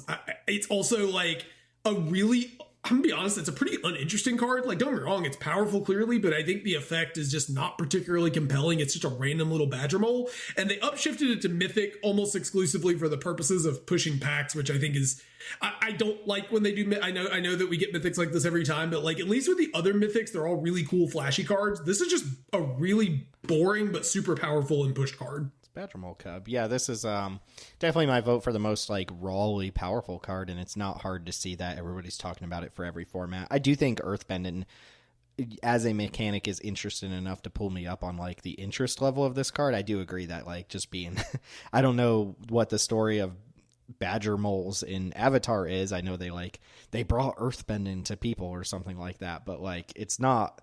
This art doesn't inspire big flashy $40-$50 mythic rare. Lotus Cobra comes to mind back when it was originally printed as a mythic rare. But yeah, the card is not exciting. I find it extremely dangerous. I don't want to say lazy. I don't think it's lazy design because it is very killable. I don't expect a card like this to take over constructed, right? Because metas can always adapt. Oh, never mind. It is killable. You're right. Because if you kill this, the land stops producing extra mana. You're right. A really funny thing is the the Face Sealer. Turns out its replacement effect overrides the land coming back trigger if it's. I think it has to be your opponent's turn to do it. But if their land dies on their turn, if I remember right, Co steals it, puts it underneath it. That's funny. I got to do that because it tagged, or maybe it's because it tags it out of the graveyard. I can't remember exactly, but I did steal my opponent's land with Co. In any case, yeah, Badger Mole Cub, I think this is the Earthbending is really cool with fetch lands because it will bring them back, right? You can play this on turn 3 with play fetch land, play this, and then you can turn your fetch land into a ramp spell that's more reliable and still keep the cub around. So I think there's some cool stuff to this card. I just I don't like that this was this is pretty clearly we're putting this at Mythic and just making it a really good chase card to sell packs. I'm a little more cool with it when it's Wong Shatong, where it's I assume an important character in the lore, and it's this big flashy card that no pun intended again, but this big card that does a big impact on the game and is really cool, and all the rise of Sozin and rise of whatever the red Avatar guy was, all those cards, really cool cards. I think the Badger Mole is just less cool. Yeah, what is the so the actual Magic Christmas Land scenario is Birds of Paradise 1, this on 2, animate your land that's still untapped, use that to play another 2 mana dork, and then you have what 1, you play another land next turn, 2, 3, 4, 5, 6. You have 6 mana on turn 3, presumably. I guess that's the cap is you can have 6 mana on turn 3 if you. Well, no, if we played 3, so if we go birds into this dork on the next turn, we play our land. Well, we've used 6 cards, so what 5, do we have left? But 7, 8 mana, 8 mana. We have 1, 2, 3, 4, 5, 6, 7, 8. Yeah, 8 mana. So you could just play a whatever. Now that is the scenario where you opened up on a 1 mana dork, a 2 mana dork, 3 lands, and something to use that mana on, but you only need to hit that one thing. A Titan of Industry on turn 3 is pretty good. It's going to be pretty hard to beat, and that's Craterhoof mana. Obviously, that's really not that good though, because you're tapping all your dudes to play at Craterhoof. But yeah, This card is obviously just don't print mana double, or even if they have restrictions, even if they're killable, don't print mana doublers at 2 mana. We don't need to do that. we're talking about like the turn 1, turn 2 thing, but I think the scariest thing is that this card, you know, you play your dorks, you just play the game, and then like on turn 4 or 5, you could play this and just like, oops, I went plus 4 mana this turn or plus 5 mana. Yeah. And you know, slam something giant. So I think this card is like probably not dangerous in cube necessarily. I think it increases the odds that you're going to get 5 dropped on turn 3, which I think was something we were trying to move away from. But I acknowledge the card probably should be tested. I hate making people waste a mythic rare wild card on what is essentially a mana dork with only a minimal amount of upside in an average game over another mana dork. Yeah. Yeah, cards bad. The other ones are there's a lot less to talk about. 3 toughness on a dork is like fine. Great Divide Guide is going to be a rock solid card without being like some super push card. And Animal Attendant, just like Torgal, should give you some extra +1/+1 counters here and there. So it's fine. Yeah. Like there's nothing exceptional about these. I do think they're a step in the right direction for green 2-mana dorks because the ones we've been playing with are just kind of all dorky. Like they exist to tap for mana, but they rarely do anything besides that. These are not quite Bugenhagen, but they're a good direction. Yeah, y'all know Bugenhagen from Final Fantasy. Y'all know that one. Good card. Didn't get that one on Arena, unfortunately. But I don't even know if it'd be good in our cube. There's not actually that many cards that reach the it's like, threshold what, for 7 it. drops? You have to cast 7 drops or something? 7 power, yeah. 7 power, sure. Yeah, that describes like 1 card in our cube, maybe. It's going to be sick in my Marika Brutal Gladiator deck, though. Hey, save it for the Commander podcast. Okay, so the Earth King is the last green card here. Sweet Speaking card. of This sick is in my Marika deck. 3 and a green for a 2/2 legendary human noble ally. Whenever the Earth King enters, you create a 4/4 green bear creature token. You get Bosco. On the side here. So already looking pretty good as 4 mana for 6/6 stats on 2 bodies. But also, whenever 1 or more creatures you control with power 4 or greater attack, search your library for up to that many basic land cards, put them on the battlefield tapped, and then shuffle. So I've had the pleasure of playing with this card a lot already. We had it in our 2-headed giant where it was ridiculous. I also had this I really wish the deck had 3-0'd, but I kind of had mana problems. But I had this insane deck with 7 rare allies that all kind of worked with each other. And I got to go, there's a 3-mana Katara that doubles the triggers on all of your allies. Mm-hmm. So I got to go that on turn 3, the Earth King on turn 4 to make double bears. And then when the bears attack, those each trigger twice because the Earth King is an ally. So you fetch up 4 basics on turn 5 if you have no other 4-power creatures. And then I had like the blue-white ridiculous Waterbend and Katara to just close out games with all that mana. So it was really sweet. Yeah. This card is obviously just kind of, I don't even know if I would say, is this pushed? I don't know if I'd say pushed. Like, it sounds like getting a bunch of extra lands out of your deck isn't a huge reward, but you're already getting stats. Plus, this is meaningful deck thin, and I don't like to talk about deck thinning too much, but at some point it does become meaningful to pull 3 lands out of your deck, not only for rampant on board, but also to draw less lands in the late game. So this card definitely gets there on the stats alone while also providing extra value. And if you can go 3-drop, for Surak or Contaminator, like a 3 mana 4-power creature into this on turn 4 or even turn 3, then like you're just getting the value right away. Card's really good. Rock solid. Yeah, Ordinary Tumblewag also gets there because you get to the second combat step, you put both counters on it, it'll be at 4 power. That works. And if you thought Glorybringer was good before, can I interest you in Glorybringer that has a Rampant Growth slap to it? Is this Glorybringer?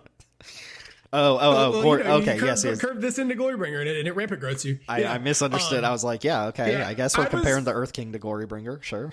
I was playtesting this, just like messing around with some hands with a deck. That deck I'm going to craft or buy. And it's like every time I drew the Earth King, I was like, I just like double Rampant Growth now or like triple Rampant Growth, just like put 3 or 4 lands into play. This is stupid. So good. Dumb limited card. Just the fact that it's an ally too, there's so many things that work with it. It's just like, okay, this is 4 power is in Modern Magic too is not hard to get to, especially if you're like building towards it at all. No, silly little design. I love Bosco. The Bosco token it makes is awesome too. So it's just this is a fun card. I like this. Yeah, legitimate choice here too of like, do you kill the bear that's a 4/4? Do you kill the Earth King so that your opponent doesn't put all their lands into play? Yeah. Legitimate choices there. Cool card. Yeah. Tranquil Throwback's the card we cut, and it was just kind of a filler spot, and we felt like we were like up a disenchant too many in green anyways. Yeah, it was a very, very easy card to cut here. Which brings us to gold. Originally, we had talked about more gold cards. Actually, I don't think we talked about a ton of gold cards now that I think about it. I think we talked about maybe 4 or 5 max, but we only landed on 2 to actually play here. And as it turns out, it's Aang and Aang. two Aangs. Look at that. The first one, Aang at the Crossroads, a.k.a. Collected Company, is 2 green, white, blue. For a 3/3 flyer, human avatar ally. When it enters, look at the top 5 cards of your library. You may put a creature with mana value 4 or less from among them onto the battlefield. The rest go to the bottom.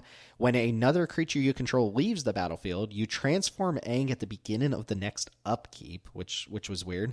Aang Destined Savior is the back half. It's a 4/4 flyer. Your land creatures have vigilance, and you earthbend 2 at the beginning of your combat. So I honestly don't care about the back half of this card, but if you're giving it to me staple to the front half of this card, I'll gladly take it. So I really just focus on the front here being 5 mana 3/3 flyer that kind of cascades the top 5 cards of your library. And that deck I was just describing that had the 3 mana Katara and the Earth King and the 5 you did mana double Katara. trigger Aang? No, yes, but I also had 2 of these Aangs in that same deck. So that deck was way too insane to not 3-0. I was so disappointed. But yes, you go Katara into this, you double trigger, and then the back half double Earthbends.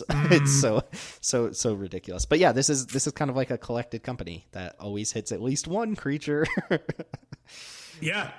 This is, I think, like, when you reduce Collected Company down to 1 creature, you're probably hitting pretty consistently. And, remains to be seen if this card's like actually a good cube card, but it reads like a pretty powerful card. Should be good. It's always at odds, right? Because like a deck like this presumably wants dorks to ramp into this, but then you're hitting dorks more often with the ability. So this might be at its best in like some sort of green beatdown Questing Beast style deck. Yeah, it's also a little bit at odds with the way that me and Chris at least draft Bant. Like every time I've ever drafted Bant in our cube, it's been this very flashy tempo flyer deck.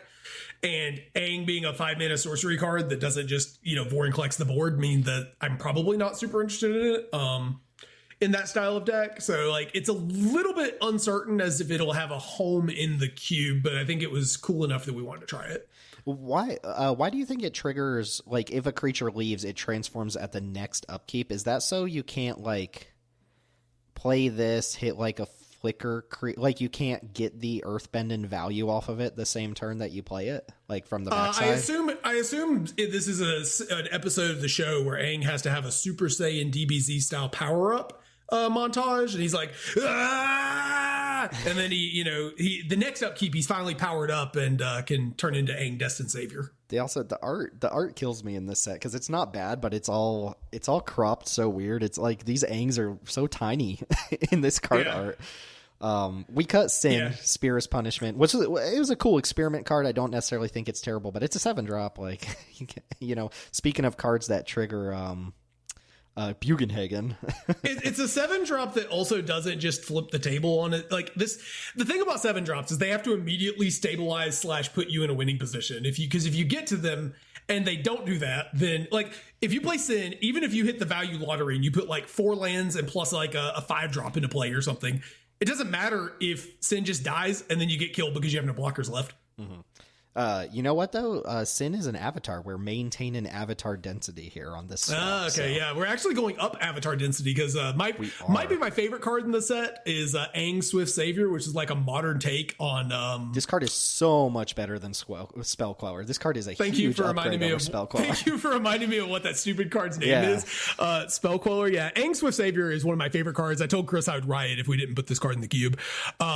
It's a 1 and white and a blue for a human avatar ally 2/3 with flash and flying, and when he enters you airbend up to 1 other target creature or spell, can be yours or your opponent's. And then for waterbend 8 we transform into Aang and Law Ocean's Fury, a 5/5 with reach, trample, and when it attacks you put a +1 counter on each tapped creature you control. And we cut No More Lives for this, which was just kind of a placeholder counter spell. This card is so cool. Like does this card just do everything?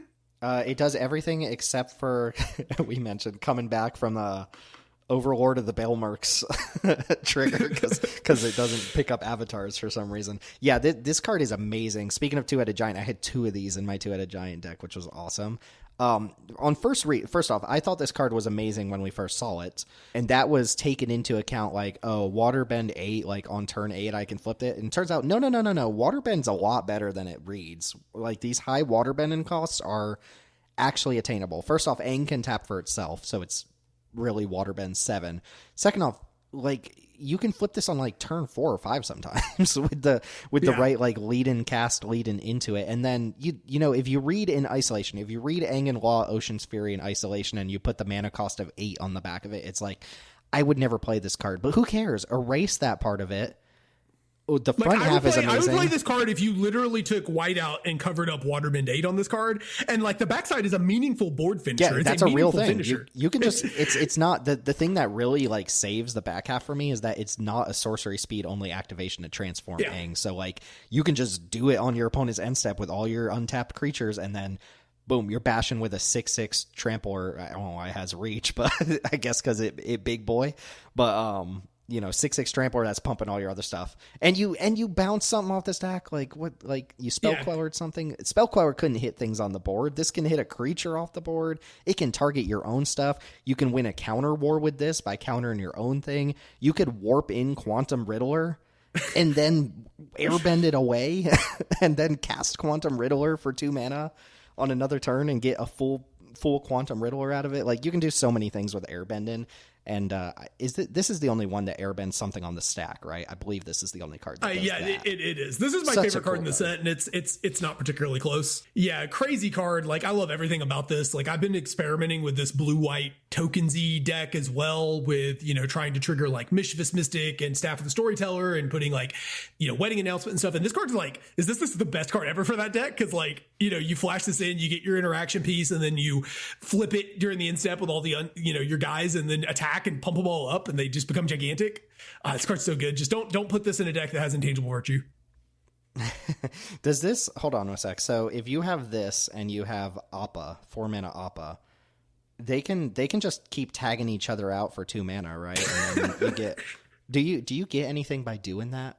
Yeah, you get a 1/1 ally each time, right? Like each cycle. I guess it's 4 mana for a 1/1. This does not matter for R-Cube, but airbending does work with cost reduction. So if you have something that says like your creatures cost 1 less to cast, like suddenly you're airbending for 1 mana. And then if you can get that down to 0, like if you actually are playing something that makes your creatures like 2 less to cast, which there are playable cards out there that do stuff like that, then you can toggle airbending cards back and forth with each other, like Aang and Appa, and go infinite. Airbending definitely has like let me cook energy. It does. It's a very, I mentioned this to my news team, but like Avatar might be the most combo centric format we've seen in a long time. With firebending goes infinite with a bunch of stuff, airbending goes infinite with a bunch of stuff. I'm sure earthbending goes infinite with a bunch of stuff. Waterbending's the only thing that doesn't, and that's because waterbending's just an additional cost. Like the only downside I see to all of this is the only way I see us getting more cards like this are either A, Modern Horizon sets, or B, we do like a Legend of Korra. I think that's the sequel series, right? Like, we do another Avatar rundown, which is a shame because I would love to see airbending and earthbending and firebending and waterbending, just all these bendings. I would love to see them more often in Magic. These are so cool as mechanics. Especially, like, I thought they were neat when I read them. I was like, oh, that's cute. Having played them, I'm like, man, these mechanics are sick. These are so fun. They all play out great. And waterbending's the least like builder. Well, that's not even true. It is a build around mechanic, but it's the least like doing something new mechanic, and there's still just so many ways to support it, and the waterbending cards are cool. But yeah, I imagine like the word airbending and firebending has to be copywritten, right? Like there's no way that stuff's not copywritten. So yeah, it has to be either we'll see another Avatar related property or secret lair or something at some point, or they can just reuse the mechanics and rename it, which is a little sloppy because then you're playing like the 4-color Aang that needs you to like bend different abilities, and it's like, well, we don't have earthbend, we have a rock crafting, rock crafting, or something. I don't know. That's a little awkward too. The 4-color Avatar Aang just never going to get more support unless we revisit this. But you know, that's unfortunately one of the many downsides of Universes Beyond is that a lot of these mechanics are so unbelievably parasitic, partly because of flavor. It's not even like these are mechanics that are parasitic in play patterns. They're parasitic in the sense that they can never show up again. Yeah, UB has problems, people. UB has problems. But man, I guess. Let's mention Azula here. So you're talking about the blue-black Azula, right? The Cunning Conqueror, something. I think is the name of it. Yeah, no, I think that's Alila. Is it Cunning Conqueror? That's Alila's name, isn't it? Oh, whatever. Go ahead and chat about it, and I'll pull up the actual Cunning Usurper. That's the Cunning Usurper. There we go. So there's Azula. Cunning Usurper is 2 blue, black for a legendary human noble rogue 4/4 with firebending 2. Notably, this is a blue-black card, not a Grixis card. Firebending is just reminder text. When Azula enters, target opponent exiles a non-token creature they control, and then they exile a non-land card from their graveyard. And during your turn, you may cast cards exiled with Azula, and you may cast them as though they had flash. Mana of any type can be used can be spent on those spells. So this is just kind of another big blue-black finisher-y type card. You ETB, it like kills your opponent's worst non-token creature, which if you're playing blue-black, you probably are playing a bunch of removal spells anyway. So there's worlds where we, you know, damnation our opponent and then we untap and kill their only thing with Azula and we tag something in their graveyard. And then we get to cast them, and we can cast them with flash. So that's pretty sick as well. Which matters a lot because this has firebending. Yeah, so and we could use mana of any type, including the firebending mana. We can play them on our opponent's turn. So yeah, I don't think this card necessarily gets there just because like displacing the Scarab God, unless we just decide to replace it, because it's surprisingly difficult to do. Like I've gone up and down on that card over time, but here recently I did get to play a deck where I cast Scarab God legitimately 5 times in a game. And it was like, wow, this card is really, really messed up. So sometimes, you know, you just get into these spots where Scarab God, you just keep slamming the Scarab God and your opponent just is pulling their hair out. And that because of how resilient and dangerous the card is if it untaps. I don't think Azula quite reaches those heights, though it is a cool and particularly interesting, powerful card if you're just looking for like another blue-black finisher that maybe isn't quite such a hammer in the spots where Scarab God is good. Like when Scarab God is good is it is the best in slot at its job, but Azula has good ETB value. Yeah, if we weren't on Scarab God, I would say absolutely we could try this, but I suspect Scarab God's generally better, even if it doesn't have ETB value. But this is a cool card. I'm unfortunately 0-1 with a deck that currently has this, but I'm also playing. I'm double splashing black in a teamer deck, so I'm getting a little greedy for it. Pack one picked one this, and then black just was not open at all, which is weird because black is like really bad in the format, but not really bad, but it's unsupported really. So I was a little sad that I had to move off of it. But yeah, this is a cool card.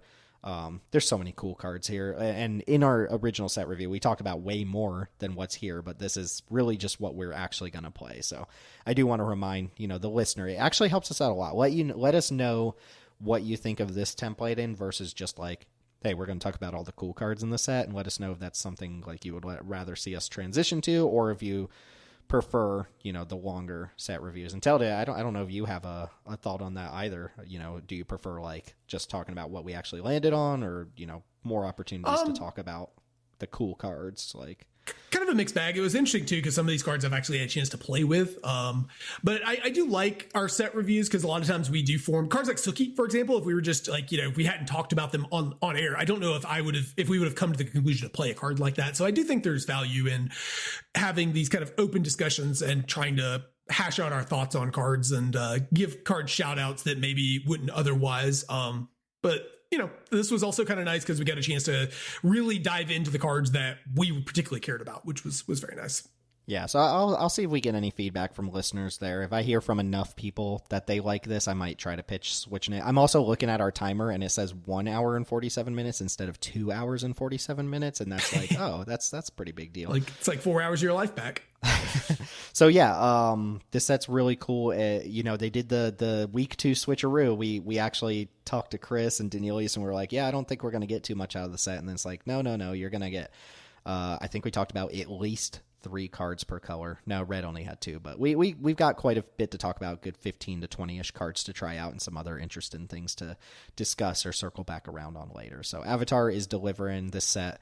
I'll save it for the outro here. That'll be our little outro, but just reminder to everybody, you can find us on Twitter at Jankdiver Gaming. I got to delete that off the template here. You can find us on Twitter at Jankdiver Gaming. I probably won't be there though, but you can find us on YouTube at youtube.com/Jankdiver Gaming. You can find Teld streaming on twitch.tv/Teld Talks. Chris should be back with us soon. I think we've got some end of year review stuff that we want to get to before Christmas holiday, because I'll be taking a little trip to Texas. I know Chris usually really likes doing the end of year recaps.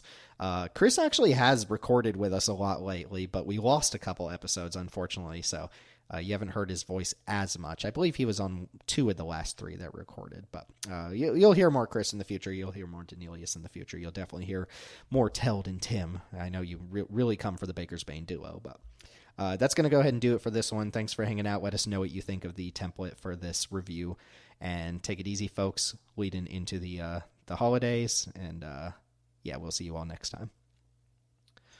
I know we normally don't do like outros for set reviews, but this one's a little bit different, so I figured we could just briefly chat about Avatar and what's making Avatar awesome. I think it's recency bias for sure, but it's like front runner for best set of the year for me. Yeah, same. I think the set has really delivered. It's just been really fun. I think fundamentally for me, like me and Danelius have talked a couple of times about the lack of urgency and proactivity in Limited lately. The feeling that, the best thing to do is to kind of just chill and vibe until you get into your big expensive things and splash a bunch of bombs. And while I do acknowledge Avatar is loaded to the brim with lots of really, really broken rares, I will also acknowledge a lot of those rares do require some setup. They require you to be doing something, synergistic with them sometimes, or they are mythic rare, which I'm not going to fault them too much, even though I opened like 3 packs with multiple mythics recently. I think you were actually there for that one, but really. What was it? You opened pack 1, pick 1, double mythics, and then pack 2, pick 1, double mythics. Yeah. But yeah, I think that this is a win because all the mechanics have worked. I don't really know if black has mechanics, but that's maybe a downfall of the set is that black feels really bad. But that was kind of probably a given the 4-color nature of Avatar. Everything but black, it does feel like black cards are kind of shoehorned. But I don't know, man, just being able to have like these curve out Boros decks be good, but also feel like cards like Foggy Swamp Keeper or whatever it's called is like a super powerful thing to be doing in a different color pair. And the lessons thing are super strong. There's a bunch of like really neat uncommons that do a lot of heavy lifting for replayability, it looks like. I've only drafted this set like 3 times at the moment, but just the amount of stuff going on in every game, it just feels like I'm dialed in, I'm locked in, we're making decisions about attacking and blocking and like, all the things I want to be doing, like getting into airbending battles is really cool. Just lots of cool stuff going on. And I'm really excited to see if this format continues to develop.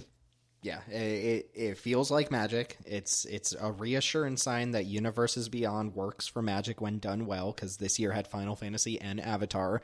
It also continues to hammer home that the UB properties that aren't Magic adjacent don't work. So this set being as good as it is makes me not want TMNT and Star Trek even more. I already didn't care about them, but it's like, why Avatar's so good? Because it feels like a Magic the Gathering set, and it's like that's just not gonna be the case for these non-magical properties and stuff like that. And those sets are gonna feel bad. I'm almost confident they're gonna feel bad. So same. Yeah, Avatar. You know what my kryptonite is right now? The card that just keeps beating me game in, game out. Freaking Iroh Grand Lotus. It just can't seem to beat the card. The flashback teamer guy? Yeah, it's a 6-mana teamer 5/5 with Firebend and 2. It gives all of the spells in your instants and sorcerers in your graveyard flashback, but it also lets you cast lessons from your graveyard on your turn for a single generic mana. So people just keep getting up to 8 mana, and then they'll go, okay, Iroh, flashback my Lost Days, Bounce Your Thing, flashback my Earthbending lesson. I made a 4/4, and then it's like, oh, couldn't kill Uro. They untap, and then their graveyard pops back out as a new hand. It's like there's so many lessons that it's just like your graveyard is full of lessons by the time you resolve that card, and just letting you flurry off a bunch of spells for 1 mana is so sick. That card is really, really strong, and it's not even probably not even a top 10 card in the set. The set is bomb-y, so it is bomb-y. I will also say that I think the existence of the good aggressive decks is helping with that. But yeah, if you're going to grind in Avatar, you probably want to be packing some bombs. The coolest thing I've gotten to do, and I've talked about this, I might have talked about this in this episode, but getting to put Judy, the card that sacrifices you pay a black, you tap it, you make a copy of the card, and then you sacrifice an artifact or creature, and it's not legendary for some reason, but Judy makes a bunch of copies of itself, right? It was an entire engine in a deck I was playing, but I also had a Ko the Face Stealer that I had first picked, and if you haven't gotten to live this dream, Ko comes in and kills something, amazing card, one of the best cards in the set. Judy, also an amazing card at uncommon, but if Judy can sacrifice herself, and then Ko can exile her as part of his effect, put Judy under Ko, and then you pay a life, you give it Judy's text, and now you can tap your Ko to make a Doomblade every single turn, and your opponent just doesn't get to play creatures for the rest of the game until they kill it. It's really silly. So sick. Yeah, Judy being just a poster child for how cool some of the interactions and, power level of the commons are actually quite bad in this set, but once you get to uncommon and above, there's a lot of ingenuity in the designs and cool interactions because of that. Yeah. So. Yeah, ideally you want to put as few commons in your deck as possible. Like, you just want your commons to be doing, draw cards, removal spells, that sort of thing. Like, you're fine with those, but you really don't want to be playing common creatures unless you're maybe in white. I think white probably has the best commons, which is, at least that's been my experience with cards like, obviously Airbending Lesson, but even cards like Yip Yip and cards like the Avatar Enthusiast, I think is the name of it. The 3-mana 2/2 that grows. Yeah, 3-mana 2/2. The Kyoshi Warriors, it's a 3/3. The 3/3 that makes a 1/1 for the set. That's just like a downgraded version of the guy we got in EOE because it doesn't have any extra text, but it does make 2 allies, which means that it double triggers your Avatar Enthusiast and makes it a 4/4 on turn 4, which is really gross. So I think white has pretty good commons. So I think if you're trying to get into like a deck and you didn't open a rare, I think you should be hedging slightly towards white. Blue-white seemed really strong too. I've played against it a few times and it's looked really good. Blue-white, not even it's supposed to be blue-white flyers, but it's really just blue-white tempo, and you just bounce and tap things and kill your opponent. Yeah, that seems like the best thing you could be doing with commons, I think. I think the black cards, you really want to have a bomb. You really want to have and I think the definition of bomb is probably, you don't necessarily need it to be Ko or like the Rise of Sozin, but I think something along the lines of like at least a Judy or like a, June or something along those lines. I think you're going to want to have something like that that's like a real engine that you can build around. Yeah. One thing they really did well in this set that I think they could learn about in other sets is I tend to gravitate a lot more towards limited sets where card types matter, and the fact that allies matter a lot, and the fact that lessons matter a lot, and the fact that they used them so liberally on so many cards just makes it feel like your synergies are always coming together. And Duskmourn being another, top tier set like this, did a similar thing with all the Delirium and Artifact Enchantment Matters stuff. Kamigawa Neon Dynasty, another top tier set where card types mattered. I think that's just a good little recipe to make the drafts way, way more interesting, regardless of the gameplay, which the gameplay here is also really good. So it ties all the best parts together for me. And I think one thing you could probably notice about all of those sets is that, like, yes, the synergies are cool. The card types do matter. You have to make decisions during the draft, but they're also easy to get. And I think that's a trick that some of the worst sets, some of the sets that don't work out, they try to care about card types a little bit, but they don't necessarily make you care about them enough. They don't, they aren't available enough. Maybe would be another way to put it. The Shrines is probably a good example of this in the Avatar set, right? Of like, there's just not enough to get going there. There's occasionally reasons to put a shrine in your deck for like an Aang's Voyage for the White Shrine, for example, is like a tutor up an Anthem. Maybe it could be something you do. I think that was I did that, but to be fair, I was a little tight on playables. They also made the monocolor stuff work. Like you can draft monocolor decks because of all the hybrid and the actual payoffs for doing it. So yeah, there's just a lot of cool things. Maybe when we do our set and review, we can talk a little bit more about the limited set. Probably not too much because we'll be talking about a lot of cards, but and yeah, somebody pointed this out in the Discord too, but I think the biggest thing that the set had, and the Final Fantasy set did too, which you could tell the Spider-Man and it looks early previews of TMNT also look like it do not, is that there's some love put into this. It's not just done for we're making a Universes Beyond set. It's we care about this property and we want to make sure it's represented appropriately. Whereas TMNT and the Marvel set so far have felt very schlocky, like just have you seen the spider meme? It's where, it makes me even more weary of Star Trek, and you can see it in things like Doctor Who, where it's like, okay, you can tell people who worked on Avatar are familiar with Avatar: The Last Airbender. At least like a large portion of people must know the source material or really engaged with it to, build these flavorful cards and stuff. You cannot tell me like 50% of people who are designing cards for Magic the Gathering are Star Trek fans or maybe Teenage Mutant Ninja Turtles. That's kind of a low ball, but like, I don't know, take some Universes Beyond property from 30 years in the past, and you can't tell me that like half that team is going to be super engaged in making Star Trek cards or whatever. Like it's just going to be super referential, right? And I guess they did fairly well on Doctor Who, but it just doesn't feel like a good fit regardless of how well they did the cards. So anyway, I think it's just they really need to really need to move away from comic books and sci-fi and stick to fantasy. Like if all the Universes Beyond sets came out were fantasy adjacent, where they were things that like cared about magic, like even something, I know it's gonna sound silly, but even something like a Harry Potter set would probably go over better than like a TMNT or a Star Trek, because at least there's stuff that makes sense in the universe that like ties it to magic historically.